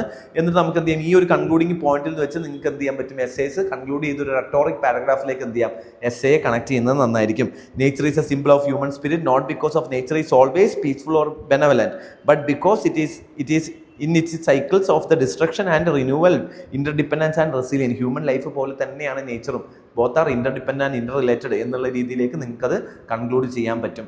ഓക്കെ, അതേപോലെ തന്നെ അനദർ ഇമ്പോർട്ടൻറ്റ് ടോപ്പിക് ആയിരുന്നു, ആറാമത്തെ ടോപ്പിക് ആയിരുന്നു, A well educated mind will always have more question than answers. ഒരുപാട് യൂഷ്വലായിട്ട് എഴുതി വരുന്ന ഒരു ടോപ്പിക്കാണ്. ഒരുപാട് ക്വസ്റ്റ്യൻസ് ആണ്. വെൽ എഡ്യൂക്കേറ്റഡ് മൈൻഡിൽ എന്ത് ഉണ്ടാവും, ഒരുപാട് ക്വസ്റ്റ്യൻസ് ഉണ്ടാവും ദാൻ ദി ആൻസേഴ്സ്. ആൻസേഴ്സിനെക്കാട്ടും കൂടുതൽ ഇവിടെ ഇമ്പോർട്ടൻസ് കൊടുക്കുന്നത് എന്തിനാണ്, ക്വസ്റ്റ്യൻസിനാണ്. അപ്പൊ എന്തുകൊണ്ടായിരിക്കും അങ്ങനെ ഉണ്ടാവും, കാരണം വെൽ എഡ്യൂക്കേറ്റഡ് മൈൻഡിൽ ഒരുപാട് ക്യൂരിയോസിറ്റീസ് ഉണ്ടാവും. അപ്പൊ അവരെന്ത് ചെയ്യും, ഒരുപാട് കാര്യങ്ങൾ പഠിക്കുക. അപ്പൊ നമ്മൾ ഒരു എഡ്യൂക്കേറ്റ് ചെയ്യാന്ന് പറയുന്നത് തന്നെ എങ്ങനെയാണ്, ചോദ്യങ്ങൾ ചോദിച്ചിട്ടാണ് അല്ലെ, ഹൗ, വൈ, വാട്ട് എന്നുള്ളതൊക്കെ നമ്മൾ ചോദ്യങ്ങളിലൂടെയാണ് നമ്മൾ പുതിയ കാര്യങ്ങൾ പഠിക്കുന്നത്. അപ്പൊ ഒരു പഠിക്കുന്ന എഡ്യൂക്കേറ്റഡ് മൈൻഡിനെ സംബന്ധിച്ചോളം നമ്മൾ എപ്പോഴും പുതിയ കാര്യങ്ങൾ പഠിക്കുന്ന ആളുകളെ സംബന്ധിച്ചോളം നമ്മൾ എപ്പോഴും ചോദ്യങ്ങൾ ചോദിച്ചുകൊണ്ടിരിക്കും. അതൊരു വെൽ എഡ്യൂക്കേറ്റഡ് മൈൻഡിന്റെ അതായിട്ട് നമുക്ക് പറയാൻ പറ്റും. അതേപോലെ തന്നെ ഗ്രോത്ത് എപ്പോഴും വരുന്ന ക്വസ്റ്റ്യനിൽ നിന്നാണ്. ഇപ്പോൾ ഒരു ഡെമോക്രസിയെ സംബന്ധിച്ചോളം നമ്മൾ ക്വസ്റ്റ്യൻ ചോദിച്ചിട്ടില്ല എന്നുണ്ടെങ്കിൽ നമുക്ക് അവിടെ ഗ്രോത്ത് വരില്ല അല്ലെ. അപ്പോൾ സ്വാഭാവികമായിട്ട് ഗ്രോത്ത് എപ്പോഴും വരുന്നത് ക്വസ്റ്റ്യനിൽ നിന്നാണെന്ന് വേണമെങ്കിൽ നമുക്ക് പറയാൻ പറ്റും. അതേപോലെ ഇപ്പം ഒരു വൈബ്രന്റ് ഡെമോക്രസി എന്ന് പറയുമ്പോൾ ക്വസ്റ്റ്യനിലൂടെയാണ് നമുക്ക് എല്ലാ കാര്യങ്ങളും നടക്കുന്നത്. ഇപ്പം ഐസക് ന്യൂട്ടന്റെ സ്റ്റോറി എന്ന് വെച്ച് നമുക്ക് വേണമെങ്കിൽ എന്ത് ചെയ്യാൻ പറ്റും, ഈ ഒരു ഇൻട്രൊഡക്ഷൻ എഴുതാം. ഐസക് ന്യൂട്ടന്റെ വേണമെങ്കിൽ ഗ്രാവിറ്റിയുടെ ചോദ്യം വെച്ചിട്ട് വേണമെങ്കിൽ അങ്ങനെ ആപ്പിളിന്റെ സ്റ്റോറി വെച്ച് എഴുതാം, അല്ലെങ്കിൽ നിങ്ങൾക്ക് ഈ പെബിൾസ് പെറുക്കുന്നതിന്റെ ആ സ്റ്റോറി വെച്ചിട്ട് വേണമെങ്കിൽ ഇവിടെ ഇൻട്രൊഡക്ഷൻ എഴുതാം. ഇനി അതല്ല എന്നുണ്ടെങ്കിൽ നിങ്ങൾക്ക് വേറെ ഇൻട്രൊഡക്ഷൻ ഈ ക്വസ്റ്റ്യനുമായി ബന്ധപ്പെട്ടിട്ട് രീതിയിൽ എങ്ങനെയാണ് ക്വസ്റ്റ്യനിങ്ങിന് ഇമ്പോർട്ടൻസ് കൊടുക്കുന്ന രീതിയിലേക്ക് നിങ്ങൾക്ക് എന്ത് ചെയ്യാൻ പറ്റും, ഒരു ഇൻട്രൊഡക്ഷൻ എഴുതുന്നതായിരിക്കും നന്നാവുക. So for example Isaac Newton child collecting the pebbles on the shore while the great ocean of the truth lay undiscovered before him എന്നുള്ളതാണ് പറയുന്നത്. പുള്ളി എന്താണ് ഓരോരോ കളക്ട് ചെയ്ത് അല്ലെങ്കിൽ ക്വസ്റ്റ്യനിലൂടെയാണ് എന്ത് ചെയ്യുന്നത്, അദ്ദേഹം എഡ്യൂക്കേറ്റഡ് മൈൻഡ് സെറ്റ് എന്ന് പറയുന്നത് ക്വസ്റ്റ്യനിങ് ആണ്. ക്വസ്റ്റ്യനിങ് എന്ന് പറയുന്നത് എന്താണ് ഉദ്ദേശിക്കുന്നത്, നമ്മളുള്ള സാധനങ്ങളെ ക്യൂരിയോസിറ്റി ആവാം, അല്ലെങ്കിൽ നമ്മൾ എക്സിസ്റ്റിംഗ് ഇൻജസ്റ്റിസിനെ ക്വസ്റ്റ്യൻ ചെയ്യുന്നതാവാം, അങ്ങനെയൊക്കെ നമുക്ക് കണക്ട് ചെയ്യാം കേട്ടോ. So education replace the certainty with curiosity നമ്മൾ ജനറേറ്റ് ചെയ്യുന്നു, അത് നമ്മൾ ഓൾറെഡി പറഞ്ഞു. അതേപോലെ തന്നെ എന്ത് ചെയ്യുന്നു, for example not every question is equally valuable, education help to distribute evidence based enquiry and speculation and misinformations. കൃത്യമായിട്ട് എന്ത് ചെയ്യുന്നു, ചോദ്യം ചോദിക്കാനും എവിഡൻസ് ബേസ്ഡ് ആയി ചോദിക്കാനും എഡ്യൂക്കേറ്റഡ് മൈൻഡ്സ് നമ്മൾ എന്ത് ചെയ്യുന്നു, ഹെൽപ്പ് ചെയ്യുന്നു. എല്ലാ ക്വസ്റ്റ്യനും റെഡി ആവണമെന്നില്ല, അത് നമ്മൾ കൗണ്ടർ ആർഗ്യുമെന്റിലേക്ക് കൊണ്ടുവരുന്നതാണ് നല്ലത്. എല്ലാ ക്വസ്റ്റ്യനും കറക്റ്റ് ആവണമെന്നില്ല, ചില ക്വസ്റ്റ്യൻസ് എന്ത് ചെയ്യാം, ഇൻകറക്റ്റ് ആയിട്ടുള്ള ക്വസ്റ്റ്യൻസ് ആവാം. അപ്പം എഡ്യൂക്കേറ്റഡ് ആയെന്ന് പറഞ്ഞിട്ട് എല്ലാ ക്വസ്റ്റ്യനും നല്ലതാണെന്ന് ഒരിക്കലും പറയാൻ പറ്റില്ല, സം ക്വസ്റ്റ്യൻസ് ആർ ബാഡ്. അപ്പം ചിലപ്പം ആൻസേഴ്സിനും നമ്മൾ എന്ത് ചെയ്യണം, അതേപോലെ ഇമ്പോർട്ടൻസ് കൊടുക്കാം. ഓക്കെ, അതൊക്കെ നമുക്ക് കൗണ്ടർ ആർഗ്യുമെന്റിലേക്ക് ഡിസ്കസ് ചെയ്യാൻ പറ്റും. ഇപ്പോൾ for example an unexamined problem often appear to have a one answer. Education reveal multiple causes of stakeholder consequence. പല ക്വസ്റ്റ്യൻസിനും എന്ത് ചെയ്യാൻ പറ്റും, മൾട്ടിപ്പിൾ ഉത്തരം തരാൻ പറ്റും. അതേപോലെ തന്നെ ഒരു ക്വസ്റ്റ്യൻ ചോദിക്കുമ്പോൾ ക്വസ്റ്റ്യനിലൂടെ നമ്മൾ ലേണിങ്ങിന്റെ കാര്യം പറഞ്ഞ പോലെ ക്വസ്റ്റ്യനിൽ നമുക്ക് ഇൻജസ്റ്റിസ് മാറ്റാം. ക്വസ്റ്റ്യനിലൂടെയാണ് നമുക്ക് ചേഞ്ച് കൊണ്ടുവരാൻ പറ്റുക. ഇപ്പോൾ ഉള്ള സ്റ്റാറ്റസ് കോ മാറ്റിയിട്ട് ചേഞ്ച് സൊസൈറ്റിയിൽ കൊണ്ടുവരണം എന്നുണ്ടെങ്കിൽ നമ്മൾ ക്വസ്റ്റ്യൻ ചെയ്യണം. ക്വസ്റ്റ്യൻ ചെയ്ത് കഴിഞ്ഞാൽ മാത്രമേ നമുക്ക് എന്ത് ചെയ്യാൻ പറ്റുള്ളൂ, ചേഞ്ച് കൊണ്ടുവരാൻ പറ്റുള്ളൂ.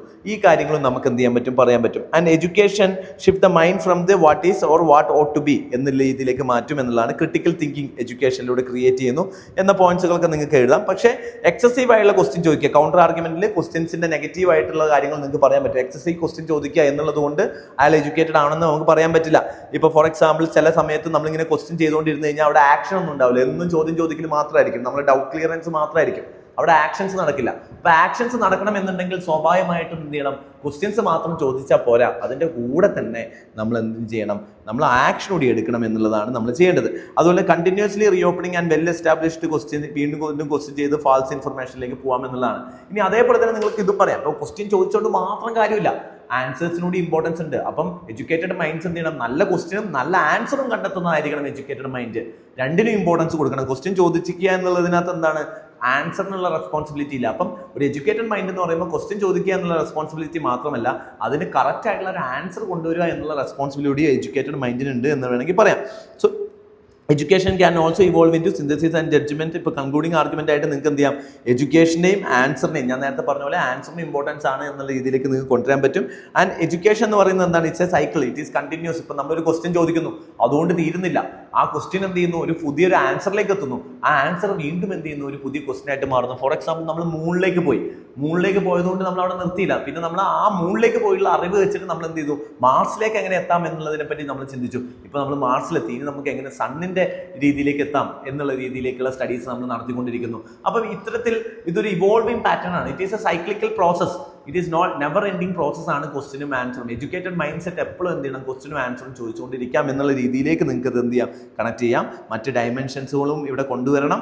സയൻസ്, അതുപോലെ തന്നെ ഗവൺമെന്റിലുള്ള ഡയമെൻഷൻസ്, പോളിസി, സൊസൈറ്റി, ഇങ്ങനെ രീതിയിലുള്ള മൾട്ടിപ്പിൾ ഡയമെൻഷൻസ് നമുക്ക് ഇവിടെ കൊണ്ടുവരാം. നമ്മളിവിടെ കുറച്ച് ഡീറ്റെയിൽസ് മാത്രം പറഞ്ഞു പോകുന്ന ഇത്രയും എസ്സേസ് നമുക്ക് ചെറിയ സമയത്തിനുള്ളിൽ ഡിസ്കസ് ചെയ്ത് തീർക്കാൻ വേണ്ടിയിട്ടാണ്. അപ്പം shelving hard decision is the least ethical course എന്നുള്ളതാണ് വേറൊരു ടോപ്പിക്. ഇത് 7ാമത്തെ ടോപ്പിക്കാണ്. So shelving hard decisions is the least ethical course. അതായത് വളരെ ഡിഫിക്കൽട്ട് ആയിട്ടുള്ള സിറ്റുവേഷൻസ് അല്ലെങ്കിൽ ഡിസിഷൻസിനെ അവോയ്ഡ് ചെയ്ത് അല്ലെങ്കിൽ ആ ഡിസിഷൻസ് മാറ്റി വെക്കുക എന്ന് പറയുന്നത് ലീസ്റ്റ് എത്തിക്കൽ ആണെന്നാണ് പറയുന്നത്. അതായത് നമ്മൾ പറയുകയാണെന്നുണ്ടെങ്കിൽ അൺഎത്തിക്കൽ ആക്ഷൻസ് നടക്കുന്ന സമയത്ത്, അല്ലെങ്കിൽ വളരെ വയലന്റ് ആയിട്ടുള്ള അൺഎത്തിക്കൽ ആയിട്ടുള്ള അല്ലെങ്കിൽ അൺലോഫുൾ ആയിട്ടുള്ള ആക്ഷൻസ് നടക്കുന്ന സമയത്ത്, അത്തരത്തിലുള്ള സമയത്ത് ഡിസിഷൻസ് എടുക്കാതെ ന്യൂട്രലായി നിൽക്കുന്ന ആളുകളും എന്താണ്, അത് ലീസ്റ്റ് എത്തിക്കൽ ആക്ഷൻ ആണ് എന്നുള്ളത് നമുക്ക് പറയാം. അപ്പൊ അവോയ്ഡ് ചെയ്യാം, ഡിഫിക്കൽട്ട് സിറ്റുവേഷൻസ് അവോയ്ഡ് ചെയ്യുക എന്നുള്ളത് എത്തിക്കൽ അല്ല എന്നുള്ളതാണ് എന്ത് ചെയ്യുന്ന ടോപ്പിക്ക് പറയുന്നത്. അപ്പം ഇതിനകത്തൊരു സ്റ്റോറി കൊടുത്തിട്ടുണ്ട്. It's a book actually, the ones who walks away from the Omelas എന്ന് പറയുന്ന ബുക്കാണ്. വൺ ഓഫ് ദ ബ്യൂട്ടിഫുൾ ബുക്കാണ്. അപ്പം നിങ്ങൾക്ക് ആ ബുക്കിനകത്ത് പറയുന്നത് എന്താണെന്ന് വെച്ച് കഴിഞ്ഞാൽ, ഇതേപോലെയുള്ള അവിടുത്തെ ഉള്ള ആ ഒരു പർട്ടിക്കുലർ സിറ്റിയിലുള്ള അഡൽട്സ് എന്ത് ചെയ്യുന്നു, അവിടെ ഒരു സഫറിങ് നടക്കുന്നുണ്ട്, ഒരു കുട്ടിയെ പൂട്ടിയിട്ടിട്ടുണ്ട്. അപ്പോൾ ആ സഫറിങ് എന്ത് ചെയ്യുന്നു, ആ കുട്ടിയെ റിലീസ് ചെയ്ത് കഴിഞ്ഞാൽ ആ സിറ്റി നഷ്ടപ്പെട്ടു പോകും എന്നുള്ള, അല്ലെങ്കിൽ ആ സിറ്റി ഡിസ്ട്രക്ട് ആവും എന്നുള്ള ഒരു ബിലീഫ് സിസ്റ്റം കാരണം ആളുകൾ എന്ത് ചെയ്യുന്നു, അവർക്ക് പക്ഷേ ഇവിടെ ഈ കുട്ടിയെ പൂട്ടിയിട്ടതിൽ പെയിനും ഉണ്ട്. So they can't take any decisions. അവർക്ക് ആ കുട്ടീനെ റിലീസ് ചെയ്യാനും പറ്റുന്നില്ല, പക്ഷെ അവർ ഹാപ്പിയും അല്ല. So they are living the city. Adults എന്ത് ചെയ്യുന്നു, ആ സിറ്റി വിട്ടു പോവുകയാണ്. പക്ഷെ ആ സിറ്റി വിട്ടു പോകുന്നത് കൊണ്ട് അതൊരു എത്തിക്കൽ റൈറ്റ്ഫുൾ ഡിസിഷൻ അല്ല. Still it is an ethically unethical decision ആണ് എന്നുള്ളതാണ് ടോപ്പിക്ക് പറയുന്നത്. ആ രീതിയിൽ നിങ്ങൾക്ക് ഒരു ഇൻട്രൊഡക്ഷൻസ് കൊടുക്കാൻ പറ്റും. അതേപോലെ തന്നെ ആർഗ്യുമെന്റിലേക്ക് വരും. When an injustice or a crisis is already occurring, inaction is not neutral. ഒരു ക്രൈസിസ് നടക്കുന്ന സമയത്ത് എന്താണ് ന്യൂട്രാലിറ്റി, നമുക്ക് ഇനാക്ഷൻ ചെയ്യുന്നത് ന്യൂട്രൽ ആണെന്ന് പറയാൻ പറ്റില്ല. It is side with the injustice എന്നാണ് പറയാൻ പറ്റുക. ഇപ്പൊ നാസി ജർമ്മനിയുടെ കാര്യം നിങ്ങൾ അവിടെ പറയാൻ പറ്റും. അല്ലെങ്കിൽ ക്ലൈമറ്റ് ചേഞ്ചിന്റെ കാര്യത്തിൽ നിങ്ങൾ ഡിലേ ആക്ഷൻ ചെയ്യാന്ന് പറയുമ്പോൾ you are already side with the injustice, അല്ലാതെ നിങ്ങൾ അവിടെ ന്യൂട്രൽ ആണെന്ന് നമുക്ക് പറയാൻ പറ്റില്ല. അതുപോലെ തന്നെ good versus good or lesser harm versus greater harm എന്ന് പറയുന്ന സിറ്റുവേഷൻസിലൊക്കെ നിങ്ങൾ ആക്ഷൻസ് എടുക്കാതിരിക്കുക എന്ന് പറയുന്നത് എന്താണ്, അൺഎത്തിക്കൽ ആയിട്ടുള്ള ബിഹേവിയർ ആണെന്ന് പറയും. ഇപ്പോൾ ലിവിങ് അഗെയിൻസ്റ്റ്, ഇപ്പോൾ സേവിങ് ലൈഫ്സ് അഗെയിൻസ്റ്റ് പ്രൊട്ടക്റ്റിംഗ് ലിവ്ലിഹുഡ്സ് വേണമെങ്കിൽ പറയാം. നമുക്കിത് ബാലൻസ് ചെയ്യേണ്ട ആവശ്യം വരുന്നുണ്ട്. അപ്പോൾ ഇതൊക്കെ ഈ ഡിസിഷൻസ് ഒക്കെ പെട്ടെന്ന് എടുക്കുക, അല്ലെങ്കിൽ അങ്ങനെ ഡിസിഷൻസ് എടുക്കാതിരിക്കുക എന്ന് പറയുന്നത് നമ്മൾ ബാഡ് സൈഡിനോട് കൂടി നിൽക്കുന്നതെന്ന് പറയാം. And delaying disproportionately hurts the vulnerable. ഇപ്പൊ നമ്മൾ നോക്കിക്കഴിഞ്ഞ് കഴിഞ്ഞാൽ ചില സമയത്ത് നമ്മൾ ഡിസിഷൻസ് എന്ത് ചെയ്യുന്നു, എത്തിക്കൽ ഡിസിഷൻസ് അല്ലെങ്കിൽ വലിയ ഡിസിഷൻസ് നമ്മൾ എടുക്കാതിരുന്നു കഴിഞ്ഞാൽ അത് ആക്ച്വലി ഇമ്പാക്ട് ചെയ്യാൻ പോകുന്നത് മോസ്റ്റ് വൾണറബിൾ ആയിട്ടുള്ള പീപ്പിളിനെ ആയിരിക്കും. അതുകൊണ്ട് തന്നെ അത് അൺഎത്തിക്കൽ ആയിട്ടുള്ള ഡിസിഷൻ ആയിട്ട് എന്ത് ചെയ്യും, മാറും എന്നുള്ളതാണ് നമുക്ക് പറയാൻ പറ്റുക. അതേപോലെ തന്നെ difficult ethical situation may offer no perfect option. ചില സമയത്ത് എന്ത് പറ്റും, ചില സമയത്ത് നമ്മൾ ഒരിക്കലും നമ്മൾ എന്തായിരിക്കണമെന്നില്ല, ഒരു റൈറ്റും റോങ്ങും തമ്മിലുള്ള ഡിസിഷൻ ആയിരിക്കില്ല. നമ്മൾ മൾട്ടിപ്പിൾ റോങ് ഉണ്ടാവും. ഇതിനകത്ത് ഏറ്റവും ലീസ്റ്റ് ഹാംഫുൾ ആയിട്ടുള്ള റോങ് ആയിരിക്കും ചിലപ്പോൾ നമുക്ക് എടുക്കാനുള്ള ഡിസിഷൻ. സോ അല്ലെങ്കിൽ നമുക്ക് മൾട്ടിപ്പിൾ റൈറ്റ് ഉണ്ടാവും, അതിനകത്ത് ഏറ്റവും ബെറ്റർ ആയിട്ടുള്ള അല്ലേ, ഏറ്റവും മോസ്റ്റ് ഹാപ്പിനെസ് നൽകുന്ന ഡിസിഷൻ ആയിരിക്കും നമുക്ക് എടുക്കേണ്ടി വരിക. അപ്പോൾ എല്ലാ സമയത്തും it is not about right and wrong, it is sometimes എന്ത് ചെയ്യണം, ഇതിന്റെ വേരിയേഷൻസിൽ നിന്ന് നമുക്ക് ചൂസ് ചെയ്യേണ്ടി വരുന്നുണ്ടാവും. അപ്പോൾ ഇങ്ങനെയുള്ള സിറ്റുവേഷൻസ് നമ്മൾ അവോയ്ഡ് ചെയ്ത് കഴിഞ്ഞാൽ വീണ്ടും that will become A least unethical behaviour ആയിട്ട് മാറും. അതുപോലെ ഡിലേയിങ് സെൽഫ് ഡിസ്കവറി, ഈ കാര്യങ്ങളൊക്കെ എന്ത് ചെയ്യാണ്, നമ്മൾ മാറ്റി വെക്കുന്നതുകൊണ്ട് നമുക്ക് ഒരിക്കലും എന്ത് ചെയ്യില്ല, ഇതിൽ നിന്നൊരു എസ്കേപ്പിസമായിട്ട് നമുക്ക് വരാൻ പറ്റില്ല. ഇതിന്റെ കൗണ്ടർ ആർഗ്യുമെന്റ് എന്ന് പറഞ്ഞു കഴിഞ്ഞാൽ, ഇപ്പോൾ self discovery cannot be always rushed. Sometimes നമുക്ക് ഇതെല്ലാം ഫാസ്റ്റ് ആക്കി പെട്ടെന്ന് ഡിസിഷൻ എടുക്കണ്ട. ചില സമയത്ത് ഡിസിഷൻ എടുക്കാത്തതായിരിക്കും റൈറ്റ്ഫുൾ ആയിട്ടുള്ള ആക്ഷൻ എന്ന് വേണമെങ്കിലും പറയാം. അപ്പം നമ്മൾ ചില സമയത്ത് എല്ലാ സമയത്തും ഡിസിഷൻ എടുക്കില്ല. ചില സമയത്ത് ഇപ്പം muddy water cleared when it is untouched എന്നൊക്കെ നമ്മൾ പറയില്ല, കഴിഞ്ഞ വർഷത്തെ എസ്സേ ടോപ്പിക്കാണ്. അപ്പം മഡി വാട്ടർ ക്ലിയർ ആവുന്നത് അതിനെ വെറുതെ വിടുമ്പോഴാണ്. അതേപോലെ ചില സാധനങ്ങൾ ക്ലിയർ ആയിട്ട് വരിക, നമ്മൾ ഡിസിഷൻ എടുക്കേണ്ട വരണമെന്നില്ല, നമ്മൾ പീസ്ഫുൾ ആയിട്ട് അവിടെ ഇരുന്നാൽ മതി. അപ്പം അത് ഓട്ടോമാറ്റിക്കലി എന്ത് ചെയ്യും, അതിനകത്ത് റൈറ്റ്ഫുൾ ഡിസിഷനിലേക്ക് വരും. So some decision become ethical only because we refuse to make them immediately എന്നുള്ളതാണ്. ഇപ്പോൾ for example postponing military retaliation while diplomatic channels എന്താണ് ഓപ്പൺ ചെയ്യുന്നത് ഒരു റൈറ്റ്ഫുൾ ഡിസിഷൻ. പെട്ടെന്ന് നമ്മൾ റിട്ടാലിയേറ്റ് ചെയ്യണമെന്നില്ല. ചില സമയത്ത് നമ്മൾ വെറുതെ ഇരുന്ന് കഴിഞ്ഞാൽ അല്ലെങ്കിൽ നമ്മൾ അതിന് ഡിലേ ചെയ്ത് ചെയ്യുന്നതും എന്താണ് റൈറ്റ്ഫുൾ ആക്ഷൻ ആണ്. അപ്പോൾ എല്ലാ ഡിസിഷനെയും നമ്മൾ അവോയ്ഡ് ചെയ്യുക എന്ന് പറയുന്നത് തന്നെ എന്താണ് ഒരു ഡിസിഷനാണ്. ആക്ച്വലി ഒരു ഡിസിഷൻ എടുക്കാതിരിക്കുന്നതും ഒരു ഡിസിഷനാണ് എന്നുള്ള രീതിയിലും പറയാം. അപ്പോൾ അതും എന്തായിരിക്കും, ചിലപ്പോൾ എത്തിക്കലി റൈറ്റ്ഫുൾ ആയിട്ടുള്ള ആക്ഷൻ ആയിരിക്കും. അപ്പോൾ നമുക്ക് എല്ലാ സമയത്തും അങ്ങനെ പറയാൻ പറ്റില്ല. And a decision taken without evidence can cause irreversible harm. അപ്പം ഡിസിഷൻ എടുക്കാൻ വേണ്ടിയിട്ട് പക്ഷെ നമ്മൾ എന്ത് ചെയ്യുന്നു, ഫാക്ച്വൽ ആയിട്ടുള്ള ഇൻഫർമേഷനോ ഡാറ്റയും നമ്മളിലില്ല. For the sake of decision making we are taking a decision that also may lead to harmful situation. ഇനി ഇതിന്റെ കൺക്ലൂഡിംഗ് ആർഗ്യുമെന്റിലേക്ക് നിങ്ങൾ നോക്കുകയാണെങ്കിൽ, A mature ethical person neither acts impulsively nor hides the indefinite behind the certain uncertainty. They reflect, decide and accept the responsibility എന്നുള്ളതാണ്. Mature and ethical person എന്ത് ചെയ്യുന്നു, അവർ impulse ആയിട്ട് act ചെയ്യില്ല, അല്ലെങ്കിൽ എന്ത് ചെയ്യുന്നില്ല, ഇൻഡെഫിനിറ്റ് ആയിട്ട് ആക്ഷൻസ് മാറിയില്ല. അവർ എന്ത് ചെയ്യണം, കൃത്യമായിട്ട് ആക്ഷൻ എടുക്കണം. ഇപ്പോൾ ഗവൺമെന്റിന്റെ കാര്യത്തിൽ നമുക്ക് ഗവർണറിന്റെ ഒക്കെ ബില്ല് അസെൻഡ് ചെയ്യുന്ന സമയത്ത് ഗവർണർ എന്ത് ചെയ്യുന്നു, പ്രസിഡന്റിന് അത് വിട്ടുകൊടുക്കുന്നു, അല്ലെങ്കിൽ എന്ത് ചെയ്യുന്നു 201 ഉപയോഗിച്ചിട്ട് അതൊന്ന് റിസർവ് ചെയ്യുന്നു. അപ്പോൾ അങ്ങനത്തെ എക്സാമ്പിളുകളൊക്കെ നമുക്കിവിടെ യൂസ് ചെയ്യാം, എങ്ങനെയാണ് അതൊക്കെ വർക്ക് ചെയ്യുന്നത് എന്നുള്ളത് കേട്ടോ. So we cannot outsource moral responsibility on time. Ethical courage ആണ് നമുക്കിവിടെ വേണ്ടത് എന്നുള്ള രീതിയിൽ നമുക്ക് എന്ത് ചെയ്യാം, കൺക്ലൂഡ് ചെയ്യാം. So choice carry a moral cost. എല്ലാ ചോയ്സസും, every choices have a moral cost. അതുകൊണ്ട് എന്ത് ചെയ്യാം, നമുക്ക് വേണമെങ്കിൽ ഇൻട്രൊഡക്ഷനിൽ ആ സ്റ്റോറി കൺക്ലൂഷനിലേക്ക് ലിങ്ക് ചെയ്തിട്ട് ബാക്കി അതിന്റെ കൺക്ലൂഷനായിട്ട് നമുക്ക് എന്ത് ചെയ്യാൻ പറ്റും, എഴുതാൻ പറ്റും. Okay, so walking away does not resolve the suffering of the child. Just postponing the difficult public discussion does not make it consequence disappear. The ethics of a decision making is therefore not measured by how comfortable a choice makes them decision maker, but by whether it is confront responsibility rather than transforming it to the other or to the future. Decision മേക്കറിന്റെ comfortability ആയിരിക്കില്ല ഒരു ethics, ഒരു decision എത്തിക്കലാണോ അൺഎത്തിക്കലാണോ എന്ന് decide ചെയ്യുന്നത്. അതിന്റെ impact എങ്ങനെയാണ് പബ്ലിക്കിലേക്ക് വരുന്നത് എന്നുള്ളതിന്റെ ബേസ് ചെയ്തിട്ട് വേണം നമ്മൾ ഡിസിഷൻസിന് ഫൈനലായിട്ട് എടുക്കാൻ വേണ്ടിയിട്ട്. ദ ഫൈനൽ എസ്സേ, 8ാമത്തെ എസ്സേ എന്ന് പറയുന്നത്, being A good follower is A good leader is one who follows the followers. അത് നല്ല ലീഡർ എന്ന് പറയുന്നത് ഫോളോവേഴ്സിനെ ഫോളോ ചെയ്യുന്നതാണ്. അപ്പൊ എന്തുകൊണ്ടായിരിക്കും അങ്ങനെ പറയാൻ കാരണം ഒരു മറ്റ് ലീഡേഴ്സിന്റെ പ്രശ്നം എന്താ, ഫോളോവേഴ്സിനെ ഫോളോ ചെയ്യുമ്പോൾ എന്നുള്ള ഗുണം എന്താണ്, നമുക്ക് ഫോളോവേഴ്സിനെ പറ്റിയുള്ള ഒപ്പീനിയൻസ് നമുക്ക് അല്ലെ, ഫോളോവേഴ്സിന്റെ ഒപ്പീനിയൻസ്, അവരുടെ ഐഡിയാസ് എന്ത് ചെയ്യും, നമ്മുടെ ഡിസിഷൻ മേക്കിങ്ങിലേക്ക് വരും. അതേപോലെ തന്നെ നമുക്ക് എന്ത് ചെയ്യും, നമ്മൾ ലീഡ് ചെയ്യുമ്പോൾ തന്നെ അവരുടെ ഒരു കോമൺ ടച്ച് നഷ്ടപ്പെടാതെയും അവരുടെ കൂടെ നിൽക്കാനും പറ്റും. അങ്ങനെയുള്ള ഒരു ലീഡറിനെ കൂടുതൽ ആളുകൾ എന്ത് ചെയ്യും, ട്രസ്റ്റ് ചെയ്യും. അതേപോലെ തന്നെ എന്ത് ചെയ്യുന്നു, ആ ഫോളോവേഴ്സിനെ ഭാവിയിലെ ലീഡേഴ്സ് ആക്കി മാറ്റുകയും ചെയ്യാൻ പറ്റും. ആ ഫോളോവേഴ്സ് എന്ത് ചെയ്യുന്നു, ഭാവിയിലെ ലീഡേഴ്സ് ആവുകയും അവരെ പുതിയൊരു ലീഡർഷിപ്പ് ക്രിയേറ്റ് ചെയ്യുക എന്നുള്ളതും എന്താണ്, ഒരു ലീഡറിന്റെ ചുമതലയാണ് എന്ന രീതിയിലൊക്കെ പറയാൻ പറ്റും. ഇപ്പൊ ദുര്യോധനന്റെ കഥ, കുരുക്ഷേത്ര വാറിൽ എൻ്റർ ചെയ്യുന്നത് എന്താണ്, ഭയങ്കര ലീഡർഷിപ്പ് പൊസിഷനിലാണ്. പക്ഷെ കൃഷ്ണ എന്താ ചെയ്തത്, കൃഷ്ണ അർജുനന്റെ കീഴിൽ അല്ലെങ്കിൽ ഒരു ചാരിയോട്ടായിട്ടാണ് എന്ത് ചെയ്യുന്നത്, അർജുനന്റെ ചാരിയോട്ടായിട്ടാണ് കൃഷ്ണ വരുന്നത്. അപ്പം സ്വാഭാവികമായിട്ടും പക്ഷെ കൃഷ്ണ എന്ത് ചെയ്യുന്നു, ഫോളോവേഴ്സിനെ ഫോളോ ചെയ്യുന്നതിലും കൃഷ്ണനാണ് എന്ത് ചെയ്യുന്നത്, അഡ്വൈസും കാര്യങ്ങളൊക്കെ കൊടുത്തിട്ട് വ്യക്തമായിട്ട് നല്ലൊരു ലീഡർഷിപ്പ് പൊസിഷൻ നമുക്ക് അവിടെ കാണിക്കാൻ പറ്റിയത്. അപ്പോൾ ആർഗ്യുമെന്റിലേക്ക് നോക്കുകയാണെങ്കിൽ ഫോളോവേഴ്സ് എന്താണ്, ആളുകൾ ലിസൺ ചെയ്യുമ്പോൾ നമുക്കിവിടെ ബോട്ടം ടു ടോപ്പ് അപ്രോച്ച് എന്ത് ചെയ്യും, ഇവിടെ ഡെവലപ്പ് ചെയ്യാൻ പറ്റും എന്നുള്ളതാണ്. അപ്പം സ്വാഭാവിക leader who does not understand the aspiration of the people may lead them to the wrong destination. ആളുകളെ കേൾക്കുക എന്നുള്ളത് വളരെ ഇമ്പോർട്ടൻ്റ് ആണ്. അതുകൊണ്ട് തന്നെ following the followers is very important. ആളുകൾക്ക് എന്താണ് വേണ്ടതെന്നുള്ളത് നമുക്ക് മനസ്സിലാക്കണം. മാസസിന് ഇപ്പോൾ ഗാന്ധിയുടെ എക്സാമ്പിൾസ് എഴുതാം. അതേപോലെ തന്നെ following the followers create ownership. ഇപ്പം നമ്മൾ സ്വാഭാവികമായിട്ട് എന്ത് ചെയ്യുന്നു, ആ പീപ്പിളിന് എല്ലാ ആളുകൾക്കും എന്ത് ചെയ്യാൻ തുടങ്ങും, അവരുടെ ഇപ്പം നമ്മൾ ഇപ്പം ലീഡർ എന്ത് ചെയ്യുന്നു, അവരോട് കാര്യങ്ങൾ ചോദിക്കുമ്പം they feel like they on the movement, അല്ലെങ്കിൽ എന്തിനാണെന്നുണ്ടെങ്കിലും അവർക്ക് ഒരു ഓണർഷിപ്പ് അവിടെ ഫീൽ ചെയ്യും, അവർ ബെറ്റർ ആയിട്ട് അതിനകത്ത് ആക്ട് ചെയ്യുകയും ചെയ്യും. അതേപോലെ sometimes the followers are not simply the people, they represent collective human aspiration ആണ്. അപ്പോൾ ഫോളോവേഴ്സ് എന്ന് പറയുന്നത് എന്താണ്? അതാണ് ആക്ച്വൽ ആസ്പിറേഷൻ. അത് റിഫ്ലക്ട് ചെയ്യാതെ നമ്മൾ എന്ത് ചെയ്തിട്ട് കാര്യമില്ല. അതുപോലെ ടോപ്പ് ബോട്ടം അപ്രോച്ച് ആയിരിക്കില്ല ലീഡർഷിപ്പിന് എപ്പോഴും നന്നായി വരിക. ബോട്ടം ടു അപ്പ് അപ്രോച്ച് എന്ത് ചെയ്യുന്നു, ബെറ്റർ ആയിട്ട് വരുന്നു എന്നുള്ളതാണ്. അപ്പം ലീഡേഴ്സിന്റെ ഇപ്പൊ പല കമ്പനികളൊക്കെ ഇപ്പൊ ഗോൾഗേറ്റിന്റെ ഒക്കെ നമ്മൾ പറയാറില്ലേ, ഇപ്പൊ ഗോൾഗേറ്റിന്റെ ഒരു എംപ്ലോയി ആണ് എന്ത് ചെയ്യുന്നത്, അതിന്റെ ഹോള് വലുതാക്കിയിട്ട് അതിന്റെ സെയിൽ കൂട്ടിയത്. So better idea may come from the people rather than from the leaders. അപ്പൊ സ്വാഭാവികമായിട്ടും പീപ്പിളിനെ ലിസൺ ചെയ്യുക എന്നുള്ളത് it's very important to have a great leadership.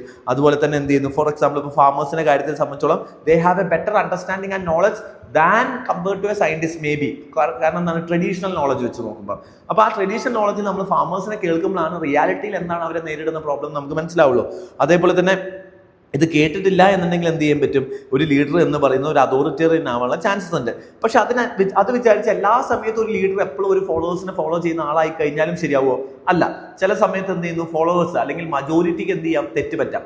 ആ സമയത്ത് ലീഡേഴ്സ് എന്ത് ചെയ്യണം, ലീഡറിന്റെ ആയിട്ടുള്ള ഒരു കൺസൾട്ടേഷനും ലീഡറിന്റെ ആയിട്ടുള്ള ഒരു മോറൽ കറക്റ്റ്നെസ് അവിടെ വേണം എന്നുള്ളതാണ്. അപ്പൊ ലീഡറിന് കൃത്യമായുള്ള ഒപ്പീനിയനും വേണം. സോ ലീഡർ ഓൾവേസ് ഫോളോ എന്ത് ചെയ്യുന്നു, അതിന്റെ റിസ്ക് എന്താണ്, followers of the public opinion ചെയ്ത് കഴിഞ്ഞാൽ അതും അൺഎത്തിക്കലാവാം എന്നുള്ളതാണ്.